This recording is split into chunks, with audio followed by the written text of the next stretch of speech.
Well, greetings, imagination connoisseurs. Once again, it is I, your Duke of Dope Discourse, your master of fun and wonder, your viceroy of verisimilitude, and as John Campea calls me, your existential Mr. Rogers. That's right, Robert Meyer Burnett here with part 2 of an epic John Campea Show Spider-Man No Way Home spoiler companion video. I love doing these. I'm glad I'm back doing them. It's been 2 months since I've done one, but if you watched part 1 yesterday, New Year's Day, you're going to love part 2. So let's just jump right into your questions, comments, and analysis. Here we go. We're going to start with Milo. Milo started out today. Also, Tobey and Garfield go back to their own universe after the spell. That implies they forgot their own identity. I'm nitpicking, but it's funny. You know, it's a really good question that you bring up, because does the spell affect people named Peter Parker or only them? I mean, Tobey Maguire and Andrew Garfield were not a part of that spell. So would they forget they knew our Peter Parker? They would know they fought with Spider-Man. I don't know. That's a really good question. I mean, I don't think we got enough clarification, to be honest, during the movie to find out, well, what was going on. There was a lot of stuff there that I need clarification on. Donnie Yasu sends in a super chat and says, how did some random cop know Nick Fury was off-world for a year? That info seemed above his pay grade. Maybe subtle secret invasion prelude? Could be. I think that the world would have to be given an update on what happened after the snap. I mean, we haven't seen it in the MCU, but my God, the analysis pieces, the news pieces, I'm sure the last year post-Thanos snap, or the unsnapping, whatever you want to call it, the blip, when the blip was over, I'm sure media of all kinds, we're going to be hearing stories about what happened, or what happened when people came back, and who's where, and what's going on, and I'm sure the disposition of the Avengers, we don't know. They really haven't got into it very much. I think with Doctor Strange, we've found out that Wong is now the Sorcerer Supreme. We know what Hawkeye's been doing, but the rest of the Avengers, and even if there's an Avengers, I mean, is there? I don't know. Maybe the Avengers are completely disbanded. But I think that maybe the disposition of Nick Fury as the head of S.H.I.E.L.D. wouldn't necessarily be so secret to the world. I mean, it would make sense that S.H.I.E.L.D. would be off-world reconnoitering the situation about where are we at now? When a cosmic entity like Thanos snaps half the universe away, I think that the people of Earth would understand that Earth's heroes, or people that are Earth's heroes adjacent, would have to be a part of it to figure out, well, let's not have this happen again. Enrique says the CGI for the CGI for, who does that mean? Green Goblin? What am I not getting? Enrique, I'm not getting it. The CGI for the duck looked kind of off. Did you see it? I didn't see that. But I'll take your word for it. Chicken Pig sends in a super chat and says, my heart was pounding so hard when Spidey Garfield manifested on screen. I had to Lamaze breathe to keep up with the energy in the theater. Chicken Pig, I love that, that you were Lamaze breathing. I have never had a child myself. I mean, with somebody. So I've never been to a birthing class. I don't know what Lamaze breathing is like. Is it like this? I don't know, but I can imagine that. Enrique says, plot hole, Electro didn't know Peter's ID in Amazing Spider-Man. Now, here's the thing. That is true, but do we know that the Electro came from the Andrew Garfield Spider-Verse and not a different universe? But people brought that up, and you're not wrong. And again, I think we need a little bit more clarification. Fangblaze71 sends in a super chat and says, good thing Strange's spell deleted all evidence of Spider-Man off everyone's phone, newspapers, photos, billboards, etc. Laugh out loud. It's true. There's a lot there. Like, every single piece of physical evidence is gone. Or maybe people just don't know who that is. Like, oh, I don't know this person. But it would have to be. Enrique says he's letting those slide, though. The effects were great. Fire, 100%. So I'm glad you feel that way. Because, there's so many effects in these movies. If certain ones aren't up to snuff, you got to kind of let it slide, I think. Nate sent in a super chat. When Aunt May stands up after getting whacked by the Goblin Glider, I almost lost it. Aunt May is built like a tank. Well, Nate, not as much of a tank as we might have liked. Raymond Verrata sends in a super chat and says, I loved it. The 3 Spider-Men swinging together, chills, man. Tears flowing. In an afternoon show, there's always that one guy yelling for attention. It's true. You're right. But I'm telling you, there's a lot to cry over in that movie, and it's all joyous. Belarus sends in a super chat and says, hey, John, will everyone remember Spider-Man fighting in Civil War and Endgame, but just not know that Peter was in the suit? That is my understanding. That's the way I took it, that they know they fought with Spider-Man, they just don't know who Spider-Man is. And I think if Spider-Man revealed himself to be Peter Parker to any of the Avengers, they would say, nice to meet you, Peter, and then they would know. But right now, they just know they fought with Spider-Man. I'm okay with that. Raymond Verrata sends in another super chat and says, I bet Anne and Ray were hysterical at the Panay Lola. Too bad most of the Pinoys won't see it till January because of the annual Manila Film Fest. One of my favorite things when I saw Spider-Man No Way Home the first time was hearing Anne and Ray laugh in the theater. I thought it was great. And I would love to be in the Philippines and see an audience go bananas. I think that would be a lot of fun. Captain New Zealand send in a super chat. Captain New Zealand, thank you very much. Captain NZ, Aotearoa. Kia ora, mate. Thanks for that super chat. Wiz R74 sends in a super chat and says, Spider-Man No Way Home is the greatest Tom Holland Spider-Man movie yet, by far, and is truly up there with Raimi's Spider-Man 2 and Mark Webb's amazing Spider-Man 1. I absolutely agree. And I'm glad you mentioned, I'm a big fan of the Amazing Spider-Man 1 with Andrew Garfield. I really like that movie. I like the relationship he had with Lizard, and I thought, I really enjoyed it. I'm glad to see it getting love in the super chat questions. Dan Michelle sends in a super chat and says, I personally like it that it appears that Tom Hardy's Venom won't be in the MCU. It would make more sense to me if they had him be in the Garfield Amazing Spider-Man universe. I agree. And I think it'd be cool. I'd love that. Captain New Zealand sent in a $3.38 super chat. The theater I saw Spider-Man No Way Home in here in New Zealand erupted with cheers and claps at all the big moments. That didn't happen for Endgame here. Loved it. And bring on the filthy. I know, man. There's all this talk of losing theaters, and I understand the theatrical exhibition business is going to change, but I would hate it if we didn't get those moments ever again. It would bum me out. So, yeah. Mike Thompson sends in a super chat and says, Andrew crying after catching MJ was definitely the moment that hit me the most. Also, Kim has won the bet. I keep hearing people say that. I don't know what the bet is, but I would always bet on Kim, frankly. I would. So, there you go, Mike. K Major sends in a super chat and says, I'm back again. Has Goblin been lifting because he was thrashing Holland? He felt more like a threat here than in 2002. A brutal fight. I love this movie. I loved it too. I'm right there with you. And you know what? It was nice to see a brutal fight in a superhero movie. Like, you really felt someone was going to lose their life. I mean, it was scary. It was that brutal. And I loved it for that. Charles W. sent in a super chat. Thank you, Chuck. Can I say Chuck? Chase Shilish sends in a super chat and says, could you make the same choice Peter made at the end of the film? No more Anne, no family, no friends, no Campea Show anymore. Like you were never born. Well, if the stakes were, if I was protecting my loved ones, I would. Because, don't forget, you can always go find those people again and refriend them.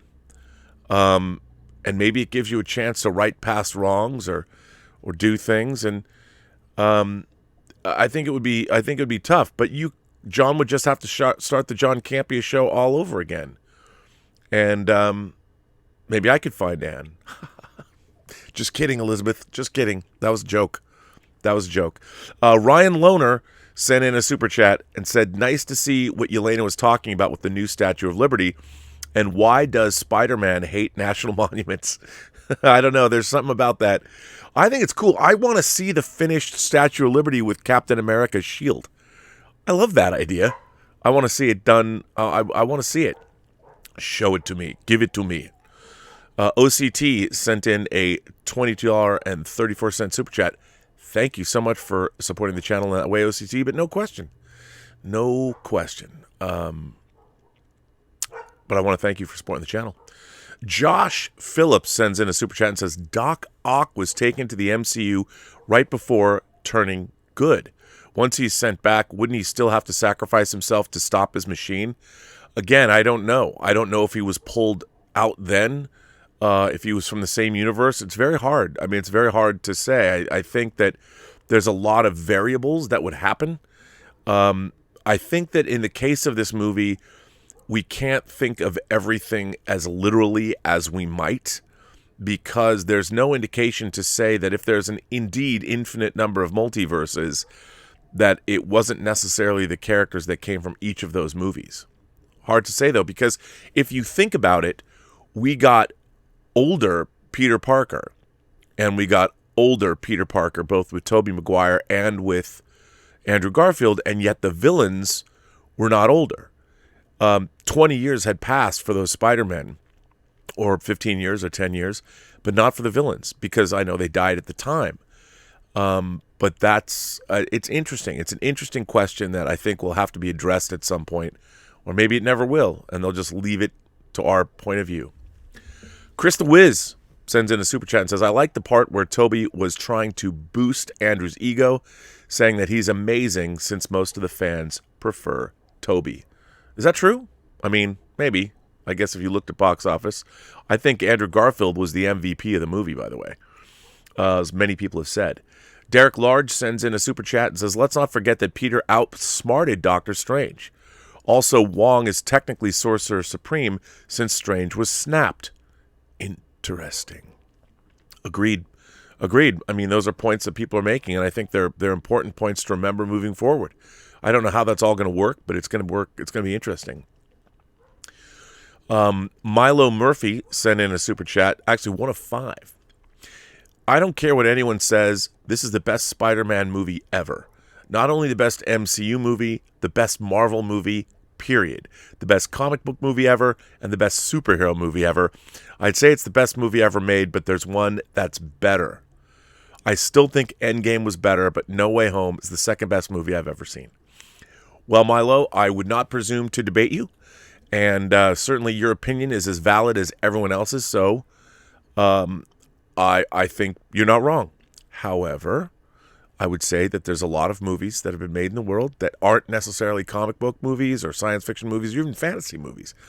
And there's a lot of movies out there to discover, and I look forward to you writing me back in 3 or 4 years telling me you found some other great cinematic achievements. But Milo, I got to tell you, certainly Spider-Man No Way Home was one of the most fun times I have ever had, ever, in a movie theater. And that is saying something. So I appreciate you loved it. I love it when people love things. And it certainly was a damn fun time at the movies. Josh Molinari sent it in a super chat and said, calling it now, 135 million second weekend. Well, obviously the second weekend came and went, and there's been a lot of money that this movie has made. A lot of money. I don't know if you meant domestic or foreign, but it certainly has been raking in the dough. And it's nowhere near finished. So it's going to keep making money. Christina B. sent in a super chat and says, happy holidays. I had so much joy seeing Dummy. I waved back at him when he waved at Peter. Well, yep, I'm glad you did have that joy. I did not wave back at him when he waved at Peter. Did not. But thanks for the joyous wish for the happy holidays. And yeah, I'm all about that. Viper91 sends in a super chat and says, where does Sony go from here? The MCU keep Tom Spidey and Sony to do Spider-Man 4 with Sam and Tobey, or the Amazing Spider-Man Sinister Six movie with Andrew. Multiverses, man. Well, Viper 9, what I think is really interesting is that in one fell swoop, Sony has made their previous Spider-Man and those previous Spider-Man movies even more valuable. I mean, everyone's going to go back and revisit those films. I'm going to buy the 4K on social media on those discs. Buy the 4K on social media. I'm going to buy the soap. Can I speak? Can I even know what I'm talking about? Apparently not. I've been looking at social media at what all these people are saying about these movies, and they've increased in value. I know that what I was trying to say is that I'm going to go buy the Spider-Man movies. They've released them in 4K versions, which I didn't have. I only had the irregular Blu-rays, but I'm going to get those 4K versions, and I want to go back and revisit all of those movies again. And I think that's a great thing. I think it's a great thing. Joe Fayant sends in a super chat and says, I've seen it 2 times. I teared up 3 times, both times. This can't be a real movie. Favorite Spider-Man movie, favorite MCU movie, and probably dethroned The Dark Knight as my favorite film of all time. Love this film. 10 out of 10. You know what? I think it's great. I love that. You know, it certainly dethroned The Dark Knight at the domestic box office. So that's pretty cool, and it keeps shattering records. I'm glad you loved it. I'm glad, people are really responding to it. I think, look, you know what? There's going to be people that in 25 years, they're going to tell you this was the first big movie they ever saw in the theater. And it's going to be incredibly impactful. They might have been 7, 6, but they're going to remember this movie because, man, it's a good one. And it certainly leaves you with a big smile on your face. Speaking of faith, Wraith X7 says, Kimberly Curran called it. Spider-Man No Way Home made $250 million in its opening weekend. She earned her flowers. I got to find out if she got her flowers. I'm going to ask. Boyd sent in a super chat saying, I totally thought MJ and Ned were about to kiss in the care scene after she handed him the donut. Ha ha ha. 2 of my friends got that vibe too. You? Well, they're friends. They could have kissed in a friendly way, but could have happened. You never know. EJ Akmon sent in a super chat and says, turning 26 today, the 19th. Glad to be spending it watching you talking about this crazy movie. I went with my girlfriend, and I couldn't believe what was on the screen. EJ, did I say AJ Akmon? I hope I didn't. EJ Akmon. Dude, I got to tell you, I felt that way too. Like at one point in the movie, I'm like, I can't believe, probably when they're all swinging in, I was like, I can't believe I'm watching this. I can't believe they actually pulled this off. Amy Pascal said she threw a sandwich at Kevin Feige when he suggested doing Spider-Man, keeping the deal alive. And I bet she's glad that they did. The J Thunder 45 sent in a $5 super chat. What were the other leaked pictures that had someone we'd never guess?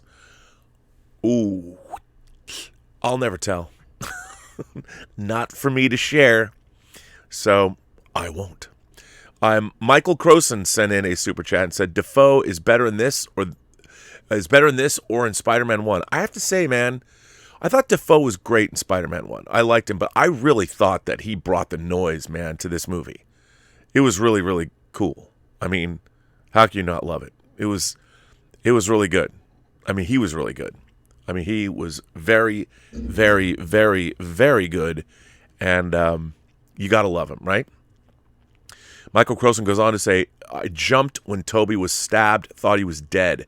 Me too. I was like, oh my God, I wonder if they were supposed to kill him. And then they decided not to. Yeah, so that was pretty brutal. Christina B says, why was there a line thanking Aviarad in the credits? I saw that and thought he died and didn't hear about it. Well, I think because Aviarad, if it wasn't for him, Marvel wouldn't be where it was. He was the person that made sure the first Spider-Man movies were made. And so I thought it was a classy move to give him credit. I thought it was important, and I thought they did a good job. John DeMoto sends in a super chat and says, No Way Home is amazing. Biggest cheers at my theater is when Garfield and Tobey show up and when Andrew saves MJ. Amazing acting by Andrew Garfield. That scene was very emotionally impactful. I really agree with that. I loved it. He was great. And as I said, Andrew Garfield, I think, is the MVP of the whole movie. But that's not to say that Tom Holland wasn't great in this movie, because he was terrific and he really nailed those emotional scenes. Really amazing. Michael Croson sent in a super chat. My city, Belfast, just got a new IMAX screen, so I'm going to see Spidey a second time next week. I've never been to an IMAX screen before. Any good? Michael, you are in for a treat. I'm a huge fan of the IMAX format, and those theaters, the picture and sound quality are, well, if they're properly calibrated, the best you'll ever see. Christopher Hasselblad sends in a super chat and says, I got so emotional when Andrew Spidey saved MJ. Yeah, man, especially, also, I love how, that scene with the hands, the Spider-Man's hands, that was in every trailer. We had no idea how that would end. Maybe some people did. I might have had a slight inkling, but it was still amazing. Still amazing. Really good stuff. Scott Brown sent in a super chat and says, my theory after this movie is that there is no Norman Osborn or Harry. Maybe instead of his wife passing away, that maybe Norman did before Harry was born, so this universe won't ever have an Oscorp. I don't know. There's no reason to say Oscorp can't rise up. I mean, there's a lot of, it's not like we've seen every tech baron or big company in the MCU. We've only seen actually very few. So there's no reason why they can't just introduce an Oscorp now. And or Oscorp was a European corporation that relocated to America, and Norman Osborn's European or something. They could do it. Eric Lynch sent in a $5 super chat and says, I love this movie. 9 out of 10. All I want now is the Amazing Spider-Man 3 with Andrew returning. His scenes are some of the best in the film. Eric, I am right there with you. I would so jump on the opportunity to see an Amazing Spider-Man 2. I would love it. I'd love it. Or, pardon me, an Amazing Spider-Man 3. I would love to see that. It'd be great. And I think everybody would. I think Andrew Garfield did such a great job in this movie. Or I would like to see an old Spider-Man movie, like I've been saying, with Tobey Maguire. That could be cool, too. I wouldn't mind seeing that. McDavid Deserves Better sends in a super chat and says, reimagining comic arcs instead of retelling them beat for beat is why I love the MCU. Love that part of Peter's MCU origin is having Tony as a surrogate father. Also, glad he's donning the classic suit. Dude, come on, you know me. I'm thinking Hot Toys. Can't wait. Loved getting the classic suit. Will get the classic suit. They have one coming out, but it's from the game. And we didn't, I want a movie-accurate classic suit. Come on, give it to me. Give it to me right now. Give it to me, Hot Toys. I want one now. It was awesome. Awesome. What a great way to end that movie. Ryan sent in a super chat and says, No Way Home is projected to bring in $253 million opening weekend. Looks like you lost the bet, John. Also, the Multiverse of Madness looks crazy. Cannot wait to see Strange Supreme. Dude, I can't wait either. I can't wait to get that figure. I can't wait to see Multiverse of Madness.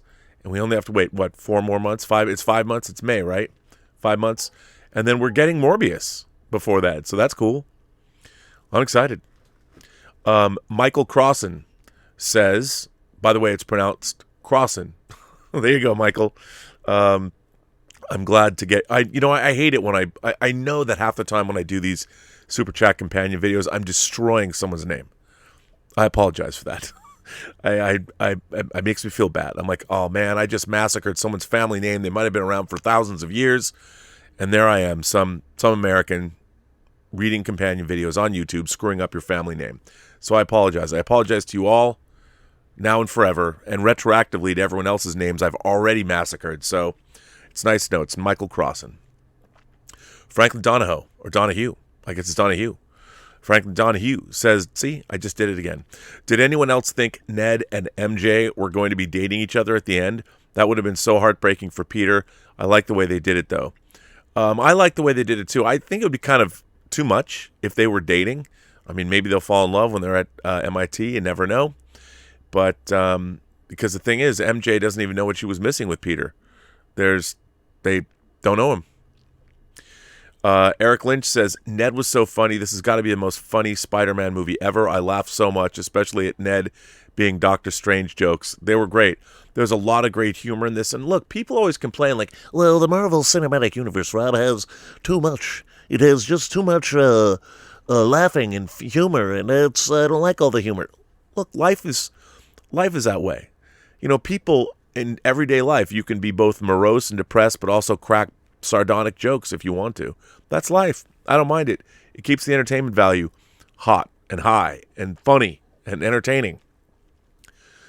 David Baker says Jamie Foxx went from Amazing Spider-Man Max to Baby Driver Bats real damn fast. Stone cold killer. I loved it. I thought it was great. And good call on the Baby Driver character. I loved it. DJ Stevie 69, I see what you did there, was really pleased to see Toby and Andrew were not just quick nods, but so integral to the plot. That's how you do it. Great movie. DJ Stevie, I too was wondering, like, are we going to get like cameos from them, just seeing them? But they were a huge part of the heart of that movie. I mean, this idea of putting these three guys together that had never met, they all knew one another, but they weren't the same Peter Parker. And then to put them together in that way was really great. I mean, I thought that was surprisingly emotional. I thought it really worked better than I thought it was going to work. And I really enjoyed it a lot. I thought they did a really, really nice job. Really did. Franklin Donahue says, now that Peter's forgotten by everyone, do you think the Vulture and Mysterio are done in the MCU? Bringing them back now might be too much of the same. I don't know. I mean, it's going to be really interesting to see where they're going to go. I would like to see a new Spider-Man trilogy from Marvel with Tom Holland dealing with what it's like now, because they've added a bunch of new layers to the Spider-Man character within the MCU that nobody knows Peter Parker. And what do you do? Like, how do you rebuild a life that has been eradicated, erased from existence? And what are some of the problems and what happens when the things you took for granted that people just know you are removed entirely? How does a person start over again? Not just a superhero, but anybody. And what are you going to do? You know, how does Spider-Man ingratiate himself by finding the Avengers and showing up as Spider-Man going, hey, we fought together. We fought Thanos. You don't know me, but you remember me fighting with you, right? And then it'll be interesting. Someone will be like, yeah, you know, I don't know who you are, though. Now that I think about it, we fought together, but I don't know who you are. And it'll be interesting because Peter can then just introduce himself and start over. It's going to be interesting to see how they handle all that. Kenneth Sager sent in a super chat and says, my first movie theater experience was with my dad for Tobey's Spider-Man at 7 years old to now 26 years old, seeing it with my wife. Amazing experience. I love that. How great is that, Kenneth? Generations of Spider-Man fans. And I guess you'll be able to see more Spider-Man movies with your kids. Wink, wink, nudge, nudge. You know your in-laws want you guys to get started, right? Oh, that's assuming you don't even have kids already. You might already have kids. Eric Lynch sends in a super chat and says, the villains were perfect, especially Green Goblin. He did the most damage physically and mentally. I feel the same pain Tom's Spider-Man was feeling. I mean, you could. I felt the same pain too. I mean, it was pretty hardcore, man. It was brutal. As far as the Spider-Man movie went, it was brutal and emotional. I cried multiple times, and I know exactly what you're saying. Storm Frantic 15, one of two, says this movie absolutely went above and beyond what I thought it'd be. When Toby and Andrew came through the portals, my theater went crazy. Mine too. I feel like they executed everything so well. Also, what do you think about Doctor Strange 2, the Doctor Strange 2 trailer? I'm even more hyped for it now, too. Let's see, our fearless leader. Oh, good. Well, I can continue on. John and I are meeting today, so that's okay. Let me go back. So Storm Frantic 15, before I took John's text, look, I'm really excited to see Dark Strange. Call him whatever you want to call him. I think Multiverse of Madness looks great. I can't wait to see how all of this is going to play out. I think it's really interesting that the Marvel Cinematic Universe, both the shows, beginning with WandaVision, now Wanda's going to play a big part, that we have this sort of multiverse storyline that's been playing out over multiple movies. So we're going to get like a multiverse, I don't know if you want to call it a trilogy, but a multiverse, a story, a larger story within the Marvel Cinematic Universe, but it isn't the Infinity saga. So I think that's cool. I enjoy it. I think that's a really cool idea. So Storm Fanatic, Frantic, thank you for that. Brandon Carter sends in a super chat and says, do MJ and Ned ever remember? That remains to be seen. I think they probably can't. And I think that's going to add to the emotional resonance of any future movies if we see Ned and MJ in them. You know, what would happen? Brandon Carter sends in a super chat. Actually, I just read your super chat. See, I can't even. Time is skipping around in my brain.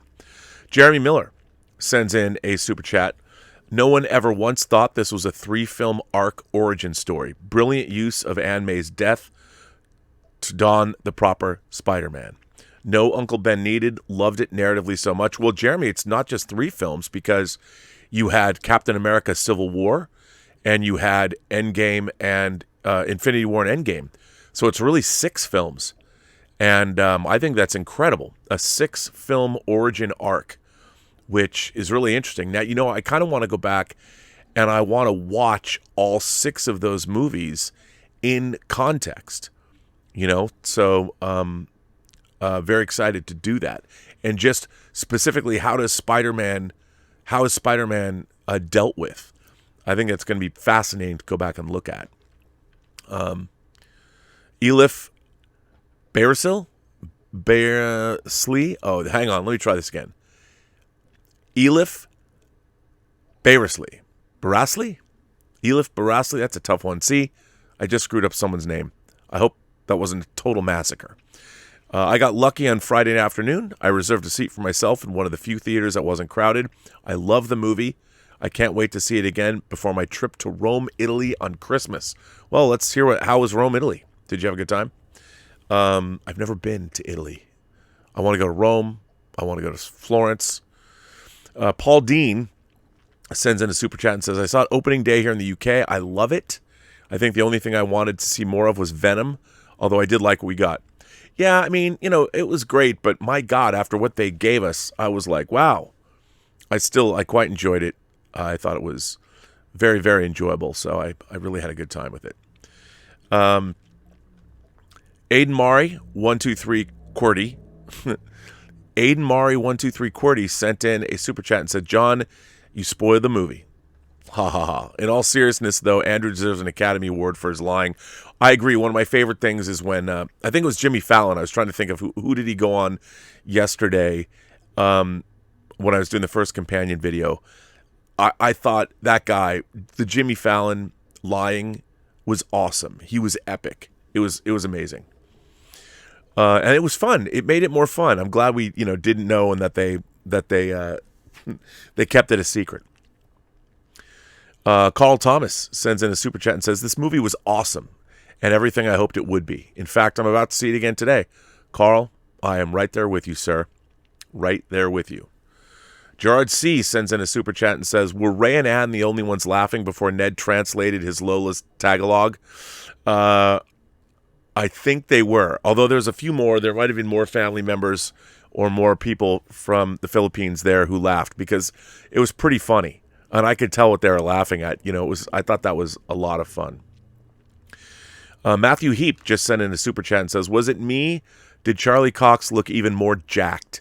Very excited with his return, regardless of how they play it. Well, I think that was one of the big joys of the movie, is seeing Charlie Cox again. That was so rad when he came in. What a great scene just to establish both Matt Murdock and Daredevil as badasses all at one moment. Thought it was great.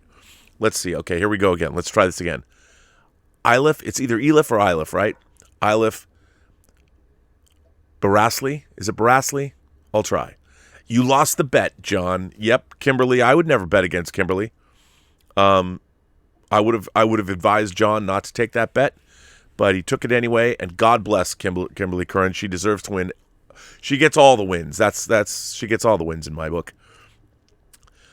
Jack McAuliffe sent in a super chat and says, "Do you think because the Goblin's performance was so good, this rules out any form of Oscorp and future Goblins in the future of the MCU or the Sonyverse?" I don't think so. I think they can absolutely introduce Oscorp. There's ways to do it in the MCU. It doesn't have to be the same. It can be, and I don't know how they're going to do it, but I definitely think they can do it if they want to. Javier Rodriguez sends in a super chat and says, "Saw it last night with my bros. I love the movie. I love that you saw it with your bros, and I'm glad that you love the movie because it's great." Ronnie S. says, "Rumors are Toby also shows up in Multiverse of Madness along with Hugh Jackman, Chris Evans, Patrick Stewart, Evan Peters, and Wanda is the villain." Well, Ronnie S., I don't care to speculate yet. We saw the trailer. I don't know if she's a villain necessarily, but maybe an antagonist. I do know that there are a lot of interesting cameos that they have for the movie. And if they handle them the way they handled them in No Way Home, I think we're going to get a lot. It's going to be a lot of fun. A lot of fun. Josie Reviews sent in a super chat and says, "Toby, you went to the Grand Canyon. Andrew, he could have used your help, you know. Toby has the best Spider-Man movies. Andrew had the best lines." It was great. And you're right. You're right. Lizeth Munoz sends in a super chat and says, "My son and I have a tradition to watch the screening of Marvel movies. We love No Way Home. Watch it twice on Thursday in NC, is that North Carolina? The crew went insane." Well, Lizeth, let me just tell you, I love the fact that you and your son have that tradition. You're a good mother. He's happy. He's going to be way happy to have you when he gets older because he can say to everyone, "My mom was so rad. She took me to all the MCU movies." Fleeson771 sends in a super chat. Thank you, Fleeson771. Ulatan says, "The most nerve-wracking experience was walking from my car to the theater and running into folks coming out of the showings talking about the movie." Yeah, I'd be like, shut up. Did you cover your head? Cover your ears? Kenneth Estrella, I think it's Estrella, or is it Estrella? Estrella sends in a super chat and says, this was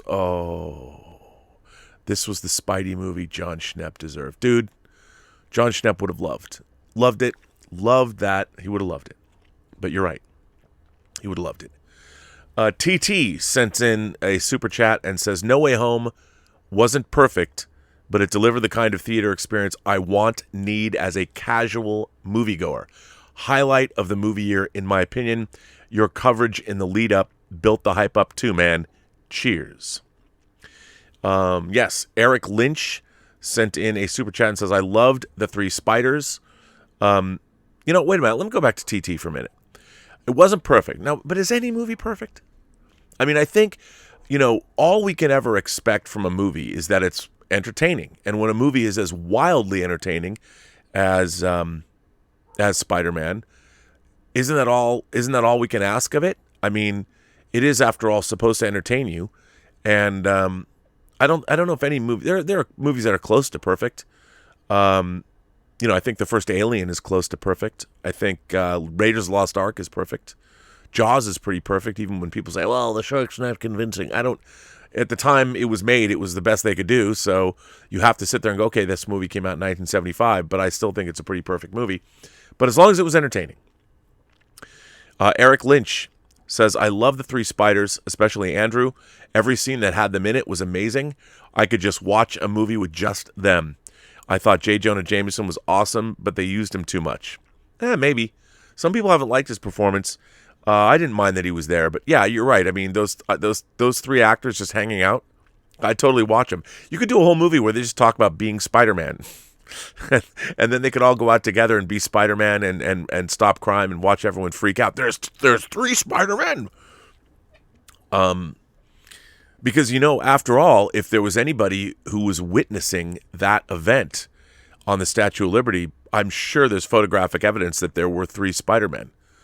Because no one knows who they are, so there's now three Spider-Man? I mean, that would be an interesting wrinkle. Louis Martinez says, when Toby appeared on the screen, I had to take a close look at his at his area to make sure the lighting matched. Yep, that's very funny. I understood that reference. Empire fan 1980s back and sends in a super chat and says, I love this movie so much, but after watching the movie, I wish I could have seen it with you guys. Empire fan 1980, it was a lot of fun being in that theater with some great, lovely people. Everyone loved it. Everyone loved it. It was awesome. Awesome. Ahmed Ismail sends in a super chat and says, honestly, this was the best movie-going experience I've ever had. The audience reactions, the big surprises, everything was awesome and made me love movies and going to the movies so much more. Ahmad, I love hearing that from you because that's what movies are all about. And we haven't got a lot of that in our entertainment. I mean, you'd think that here's the thing. I think the biggest lesson, and I've been preaching my love of the MCU for a long time, all the way back when I was first on Heroes with John Schnepp and John Campea in 2015. Now 7 years ago. I've been saying how entertaining the MCU is overall. I mean, if you look at the consistency, it's a lot more consistent than other franchises. And that kind of movie making and understanding of their own IP, I think you're absolutely right. And that does make me love movies too. Lori Adamson sent in a super chat and says, I loved how Peter gave the villains a chance. Peter had a second chance. He died and came back 5 years later. He got his second chance and wanted them to have theirs. That's how I saw it. Lori, that's a great analysis, I think, of the film. That after being snapped, after having Thanos, after that happening to you, I think that is absolutely a great analysis of the film. I mean, once you've been gone for 5 years and resurrected, you have a different outlook on life. And I think you're absolutely right. And he could not risk MJ and Ned's life or any of his loved ones after what happened to Aunt May. I mean, he's going to have to live with that. He's going to have to live with his decision about wanting to try and reform those villains. Got his aunt killed. He'll never forget that. And, yeah, I like it. Even though he thought he was doing the right thing by trying to reform some people and not send them back to their deaths. Vertigo. Garfield's Spidey redemption catch is one of the most emotional things I've witnessed all year. I agree. I agree. I think you're absolutely right about that. It was emotional. And with the cheering of the audience, it just added to the emotion. I'm banana crazy sends in a super chat and says, when I saw Toby and Andrew, I had like 7 seizures. Well, I hope not, because you did send in the super chat, so we know you're still okay. But 7 seizures seems like a lot to me. I'm glad you're still with us. And I love that name. I'm banana crazy. Does that mean you can be orange crazy and apple crazy and grape crazy and maybe any kind of fruit crazy? What does it mean to be banana? See, I want to know now. What does it mean to be banana crazy? Captain J10 sent in a super chat and said when they showed up, most people just clapped. They cheered in our theater. Twice, actually. Cheered in the theater, Captain J10. Ryan Newsom sends in a super chat and says, I got the Dark Knight interrogation scene with Joker and Batman when Batman punched Joker and he laughed. Tom Holland Spider-Man punched Goblin and Goblin laughed. I never thought about that, but you're right. I'm sure maybe it was inspired by that. It's always tough when I always think it's a great thing in a movie when somebody gets punched and they just turn around and laugh and they shrug it off. That's kind of terrifying. Paul Dean says, one of the biggest laughs in my screening was when Toby mentions his back. Yeah, it's true. I thought that was good, and people did laugh in ours as well. A lot of knowing, a lot of winking at the audience in this movie, which was great. JMeister25 sends in a super chat and says, I still don't know if it's better than Far From Home, but believe me when I say they're both incredible. The home trilogy is now up there with Lord of the Rings. Well, easy, J Meister. Easy there. Come on now. I can't go with you that far. It's a great trilogy, but better than Lord of the Rings. Let's history decide that. Might make more money, but I think Lord of the Rings has more going on from a storytelling perspective.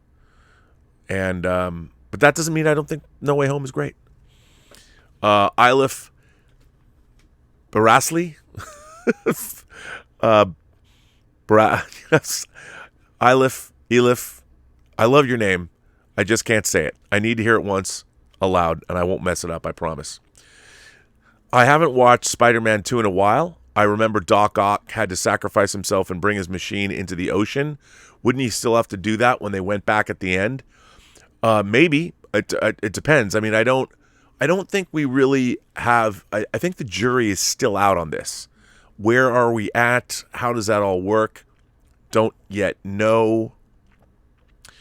But could be. And wouldn't that be crazy? Would he be willing to sacrifice himself, even though he's a different man? He's no longer controlled by his appendages. Ronnie S. says, should they make Spidey movies with Tobey and Andrew? My answer would be yes. I would fast-track an Amazing Spider-Man 3, starring Andrew Garfield, and I would do a Spider-Man 4 with Tobey Maguire. Why not? Why not? I think that'd be great. Adam Felbell sends in a super chat and says, do you think we'll see Andrew and Tobey come back again as Spider-Man? I really hope so.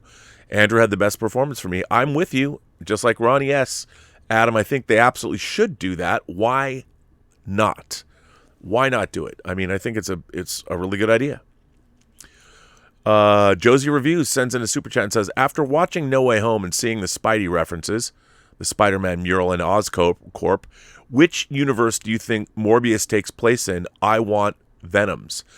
You know, I think it's interesting. We know that Spider-Man is in Morbius's universe. And I would say since Andrew Garfield went down a dark path and they've got the criminal poster up, I would say that Morbius is in the Andrew Garfield Spider-Man universe. That would be my take. That's what I would say. But I guess we'll see. I don't know if Morbius is going to answer the question. A Tip Top sends in a super chat and says, man, Tom Holland killed it. Really desperate to see him back in the MCU to interact with the emerging new MCU characters like Kate Bishop and the likes. I can't wait to see him back in the MCU. And that'd be great. I mean, maybe Spider-Man can date Kate Bishop. I'd love to see that pairing. I love Haley Steinfeld. She's great. And I loved her character. I loved her portrayal of Kate Bishop. And if she's, maybe if they start a new Avengers team, a young Avengers team, maybe Spider-Man would join the young Avengers. Why not? Ryan sent in a super chat and says, the whole 20 or so minutes of the apartment scene leading to Aunt May's death was one of the greatest scenes in cinema history. It was pretty great. Pretty great. I don't know about cinema history, but it was pretty damn good. MC White Studios sent in a super chat. Should Matt Murdock have had more screen time? Yes. Yes, he should have. But you know what? For the movie, it was perfect the way it was. It was a great scene. It had a great ending, a great punchline, and that was fantastic. So, yeah, it was fantastic. Henry Gomez says, Andrew Garfield stole the show for me. He was hilarious, and all of his Gwen moments were the most emotional moments to me. I agree, Harry. I think that that was all good stuff. He was great, and the Gwen stuff was great, and the payoff of that stuff with MJ was the best. I mean, that was so good. It was so emotional. Really, really, really, really good. Jeremy, good question. Was it better than Shang-Chi for you, John? Well, I can't answer that for John. I really liked Shang-Chi a lot. And I don't know if I would compare and contrast these movies because I really liked Shang-Chi for what it was, and I thought it did a really good job, at least for me. Whereas I would say Spider-Man No Way Home, I watched it in disbelief, not just because how much I enjoyed it, but to me they were doing things. I mean, Shang-Chi didn't have the advantage of having two other Shang-Chi show up. So what No Way Home did was it did stuff no one's ever done in cinema history. And I think for that alone, Probably No Way Home was more significant. I wouldn't say it was better. It was just different. But I think, I don't know if you could get a more entertaining movie than No Way Home, especially if you've been watching these movies. I mean, it was crazy. Crazy that we got it. Josh Avila sends in a super chat and says, when I first saw Tobey as Spider-Man when I was 6 and watching this movie at 25 made me feel like a kid, a teenager, and an old man all at once. Tom Spidey holds his own. Kids will see him as the best Spider-Man. I gotta love it. You know what, Josh? I think what you just did was you just nailed what it's like to see the MCU, because especially if you're somebody that grew up loving the Marvel characters, as I did, reading comic books for so many years, and seeing these characters just writ large on the big screen and done with such affection and done with such skill. And I love the fact that we can now, I mean, you literally can live a life. I mean, if you think about it, Spider-Man 2 came out, or pardon me, Spider-Man came out in 2002, and now it's 2022. It's been 20 years. So, I mean, even if you were like, 8 years old when you saw Spider-Man, you're 28 now. I mean, that's a lifetime. And I think it matters. I think it's great to hear you say that. And I think you're absolutely right. And kids will see him as the best Spider-Man. Because can you imagine being a kid and getting that? But you know what? I think I would hope that the kids would have seen the Tobey Maguire and Andrew Garfield Spider-Man movies first. But now they're all part of the MCU, which I love. Abe the Great sent in a super chat. Well, thank you, Abe the Great. Cam K sent in a super chat and says, yes, physical evidence of Peter Parker was erased as well, hence why he was studying for his GED at the end. Seemingly his high school lacks records. That's a really good point. Never thought about that. But yeah, he's going to get his GED because he can't get a diploma because there's no evidence he ever went to school. Good catch, Cam K. Good catch. I didn't, you know what? Very astute viewing. Marie Seafring sends in a super chat. Thank you, Marie. I appreciate that. Let's see. Ryan Gigargian sends in a super chat and says, Tom used to be my least favorite out of the three. I don't want to say more, but this film may have cemented him as my favorite. Very impressed. Well, I think, look, the way he played up those scenes, the emotions, my God. Incredible. Jmeister25 sent in a super chat and said, Christine dying is an absolute point. Uncle Ben, Aunt May dying are also an absolute point. And they use that event to motivate all Peters. Ooh, I like that. It's true. I like that. An absolute point. That makes sense. That's another very astute observation. Jason Frost sends in a super chat and says, can someone explain Venom's post-credit scene, as Venom clearly didn't know who Peter Parker was, so why was he's there except to set up for the suit for possible next movie? Well, as I was saying, I think that maybe, if you think about it, maybe it had to do with the fact that he will know Peter in the future. He just doesn't know it yet, because it is space and time.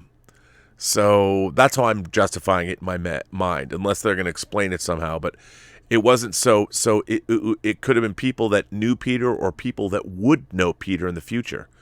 Because who's to say when they knew Peter? I mean, if you really ask yourself that question, with all the people that you saw there at the Rift, if it was people that knew Peter Parker, it would be people that knew Peter Parker throughout Peter Parker's entire life, maybe. Because you're opening a tear in the fabric of space-time, not just space or time. That's how I'm thinking about it in my mind. Cincinnati's 5-star barber sent in a super chat and said, it was everything this diehard Spidey fan could ever want. I was in heaven. Sorry, John, can't watch right now as my Bengals are on. Who day? Well, I'm glad you liked it, Cincinnati's 5-star barber. Appreciate that. And the Bengals, well, hopefully they won. Dapboy22 says, I cannot wait for the next chapter of Tom Spidey. I can't either. I'm sure Sony can't either. I wouldn't be surprised if we hear an announcement very, very soon about, yep, they're making another one. I can see that. Cam K sent in a super chat and says, Captain America would have made the same choice as Peter. We don't trade lives. I love that. Yep, I agree. Cam K, you are correct. D-Bow, the Black Panthers, sends in a super chat and says, we don't sacrifice lives, Captain America. Great minds think alike. You boys are thinking just the same way, and I agree. Franklin Donahue sends in a super chat and says, I wish we had a line or a scene in this movie between Doctor Strange and Wong about how there is more universes than there used to be, linking it all back to Kang and Loki a bit more. Could be. Maybe that's what we're going to get in Multiverse of Madness, I would imagine. But I like the way you think, and I think that's probably pretty good. I'd love to see that, because they're going to have to address it. They're going to have to address what happened at the end of Loki. They've got to address that, right? Addison sent out a super chat and says, this movie solidified for me that Andrew is the best Spider-Man at the moment. I still need to see Tom more, but Andrew had the best moments. He did. They really, and they really redeemed him. And the writers, as I was talking about yesterday, they spoke about how they really worked with both Tobey Maguire and Andrew Garfield to write those characters, which I thought was a really great way to do it. So, yeah, I thought it was good. DJ Stevie 69 says, John, I get your negative, but in my opinion, the whole movie was about Peter Parker growing. He acted on what he knew, the guys he met, rather than those not in his face. I agree. Look, I thought Peter Parker really did grow, and I mean he's left. Maybe the greatest challenge he'll ever face is remaking himself in the eyes of the world. I mean, what it would be like. Think about what would you do if tomorrow everything about you was erased. The government didn't remember you, so you had no driver's license. How would you do all those things? What would you don't have a social security number? What would you do? How would you go about your life? I mean, it's not going to be easy. Thanos is sending us super chats. The entrance of Toby and Andrew reminded me of the way guests come into the late night shows, waving and smiling, especially along with all the claps. You're not wrong there. I like that. William Grant sent in a super chat and says, so is Venom in his own universe? And who is his Spider-Man? Good question. That's what I was saying earlier. I think it's got to be, I would think Andrew Garfield, maybe. But we don't know, because clearly they've never met up yet. Empire Fan 1980 says, I don't know if it's from the comics, but I geek out when I saw Feast and what it said on May's tombstone. I know it's from when I saw Feast, but I know it's from the PlayStation 4, PlayStation 5 Spider-Man game. Yeah, Empire Fan, people have pointed that out. I thought that was a really nice nod, because that game is great. It's really, really, really good. So everybody should play it. Joshua Riley sends in a super chat and says, am I reading too much into the fact that Ned was able to open up a portal? I don't know. Maybe Ned's going to be Young Avengers Sorcerer Supreme. Who knows? That was pretty interesting that he's magically adept, just picking up a sling ring, and he knew what to do. You never know. Operation Spider sent in a super chat and says, does Norman Osborn exist in the MCU? Defoe's Osborn suggests that Norman Osborn doesn't exist in the MCU during his scene with May, or was he lying? I don't know if he was necessarily lying, but I think that the Norman Osborn of the MCU just hasn't been seen yet, hasn't made his appearance. Yeah, maybe. Ryan sends in a super chat and says, Doctor Strange literally ended his entire universe because he wanted to save his girlfriend's life. And you're sitting here going on, Peter, laugh out loud. Well, different strokes for different folks. Every situation is different. Cam K sent in a super chat and said, with the spell, I'm guessing Doctor Strange couldn't cast the second one while the original was contained in the box, or maybe without Spider-Man's request. Could be. There's got to be something like that. There's got to be. Everything has rules. I mean, they didn't define it, but I think we're going to hear about it in Multiverse of Madness, because they had time to address these issues in the film. So I think we're going to learn more about, well, how do multiverse spells work? Because clearly it's not quite over. Mr. Fan 09 says, I thought you would mention Electro never knowing Peter Parker was Spider-Man. He even says so. That made no sense why he was there. Yeah, I don't know. Again, in my mind, in my head canon, it's that maybe he would know him in the future, or maybe it was a different Spider-Man. I don't know. It's tough. It's good, but it's something that's definitely, I think they really need to delve into it and figure out what the heck's going on there. Let me see if I can get this. Ladislav Maslanik sends in a super chat and says, there was literally zero evidence of there being a ticking clock to the universe collapsing. Is the end of the movie a soft reboot? It feels like it. Oh, I think it's absolutely a reboot, at least for Spider-Man. But it's interesting because Spider-Man still has all of those experiences. You know, he fought Thanos. He went into space.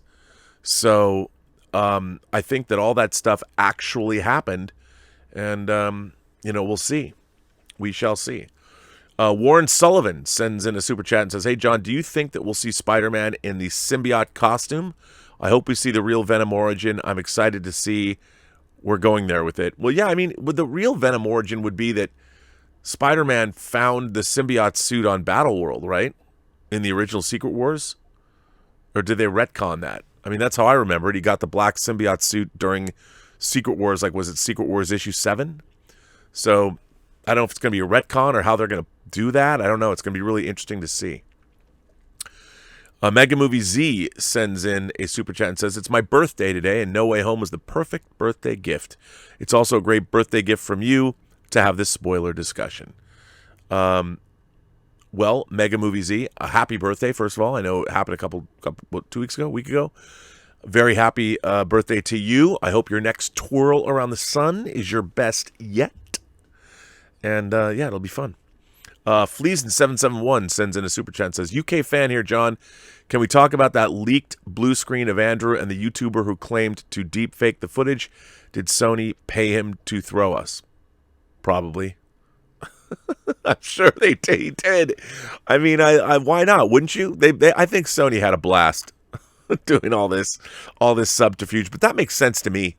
Paying somebody to come out, you want to pay me? It's like John and I always say, like, you guys, Rob, you're such a Marvel shill. And I'm like, look, man, I am happy to take their money. I just like the MCU. I like what Kevin Feige's done. I think the way the franchise has been handled has been masterful. You know, now they've been trying some things. I liked Eternals. There was a lot that I really liked in Eternals that spoke to the science fiction fan in me. A lot of stuff I really enjoyed. I love Kirby's stuff. There was a lot of interesting cosmic ramifications to what we saw. And I've really loved the MCU. So they don't have to pay me to say I like the MCU. I like the MCU. But, you know, if they want to pay me, I will. Just like if somebody wanted to come out and, hey, we'll pay you like $5,000 if you say that you deep fake this. Okay. Why not? It's not like these are state secrets where you're going to get in trouble for espionage. Or wait, maybe you are. James Lucas sends in a super chat and says, my favorite aspect is how Sony was able to give each Spidey a proper finale, all while making Tom's entire time as Spidey one giant origin story.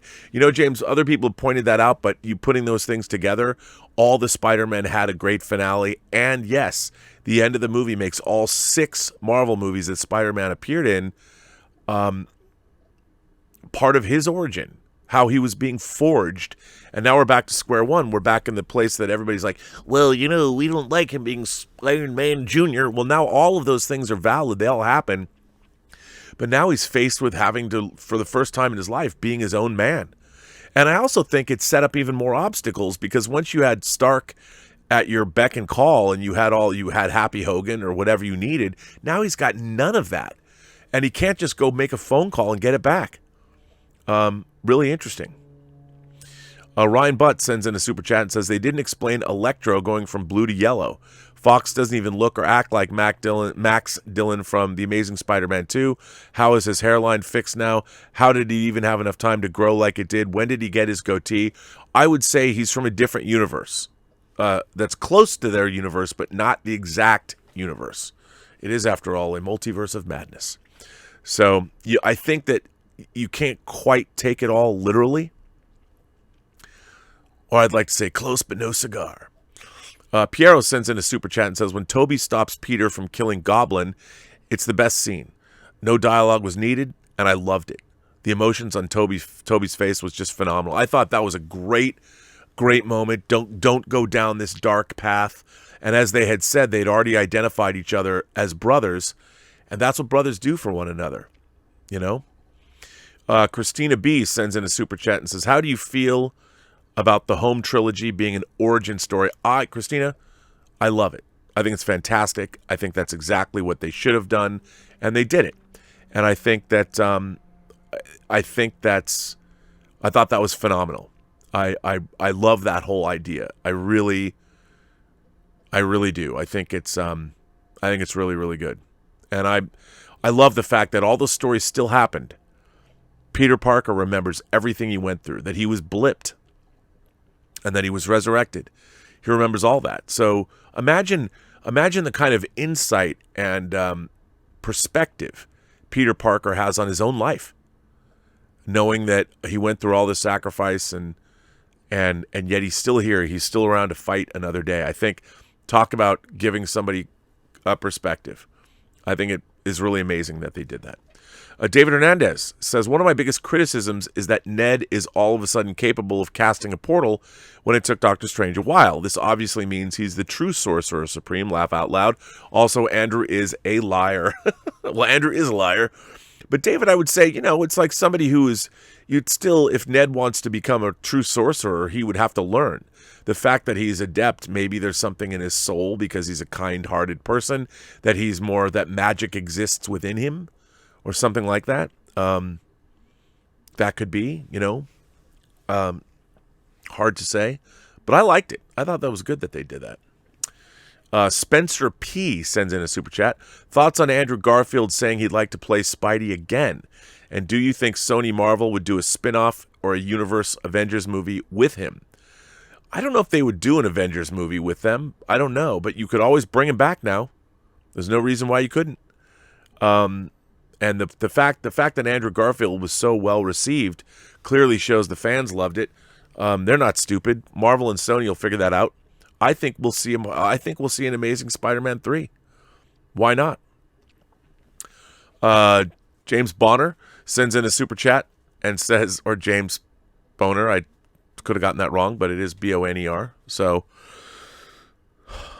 the dialogue between the three Spider-Men on the school rooftop was, to me, the best part of the movie. I love that scene, the scene in the laboratory when they were talking. I mean, just broing down together, getting to know each other.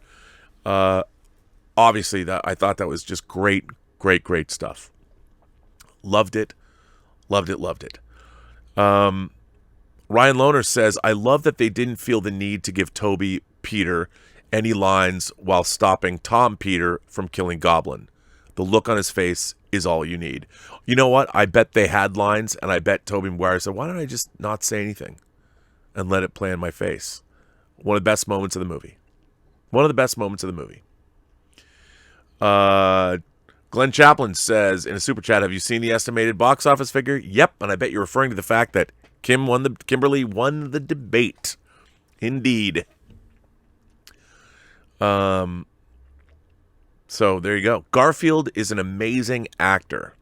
He sold him not being in the movie. So much I mentally prepared for it to be true. Made his entrance so much better. Yeah, Andrew Garfield deserves it all. Kevin Brigger sends in a super chat. Thank you for that, Kevin. Appreciate that. Orange Hand sends in a super chat and says, seeing Tobey Maguire's Peter and Otto speaking, not as enemies but as friends, was heartwarming.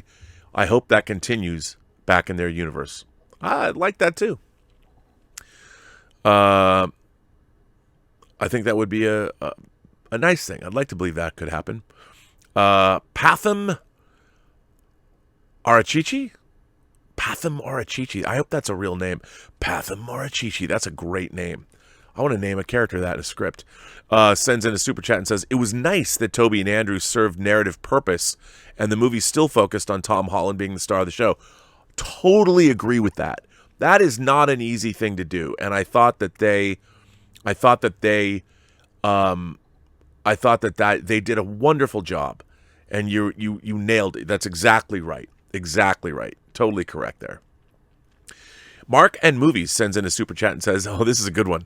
If 2008 John Campea was told coming out of Iron Man that one day you will see 3 Spider-Mans in the same movie in this Marvel universe, would you have believed that? The answer to that is no, no, and no. Look, when Iron Man first started, they're talking about, well, we're going to lead up to an Avengers movie. I'm like, no way. There's no way they're going to be able to pull off an Avengers movie. I mean, if Iron Man 1 hadn't worked, but the way they built up to it, I have to say, I felt the same way watching the Avengers movie in, 2012? I was like, oh my God, incredible.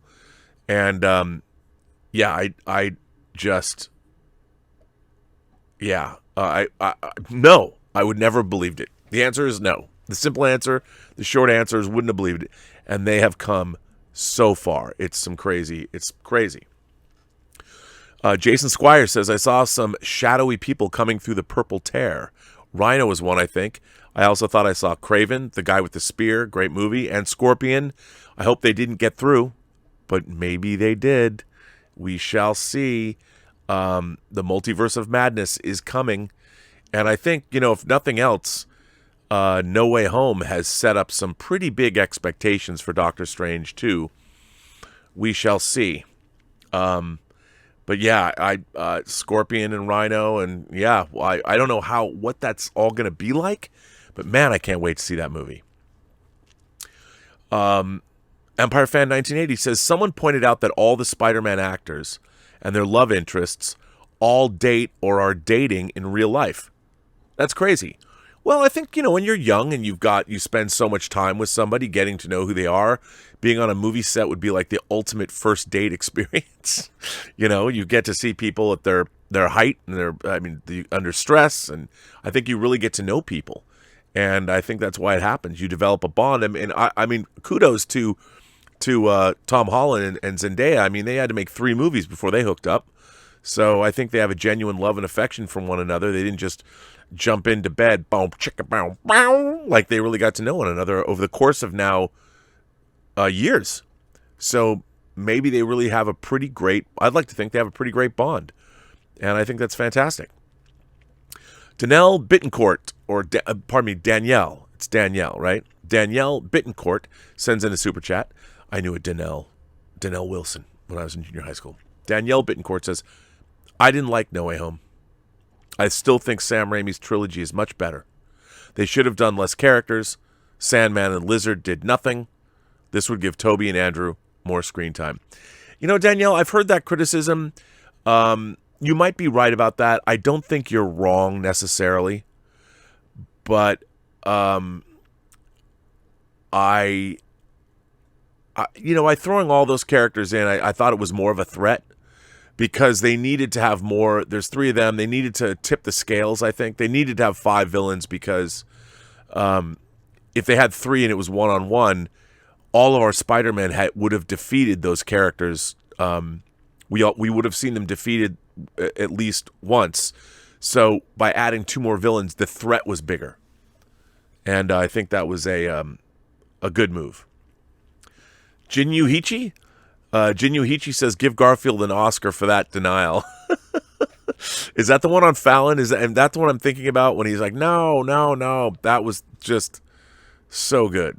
You gotta love that denial. That denial was awesome.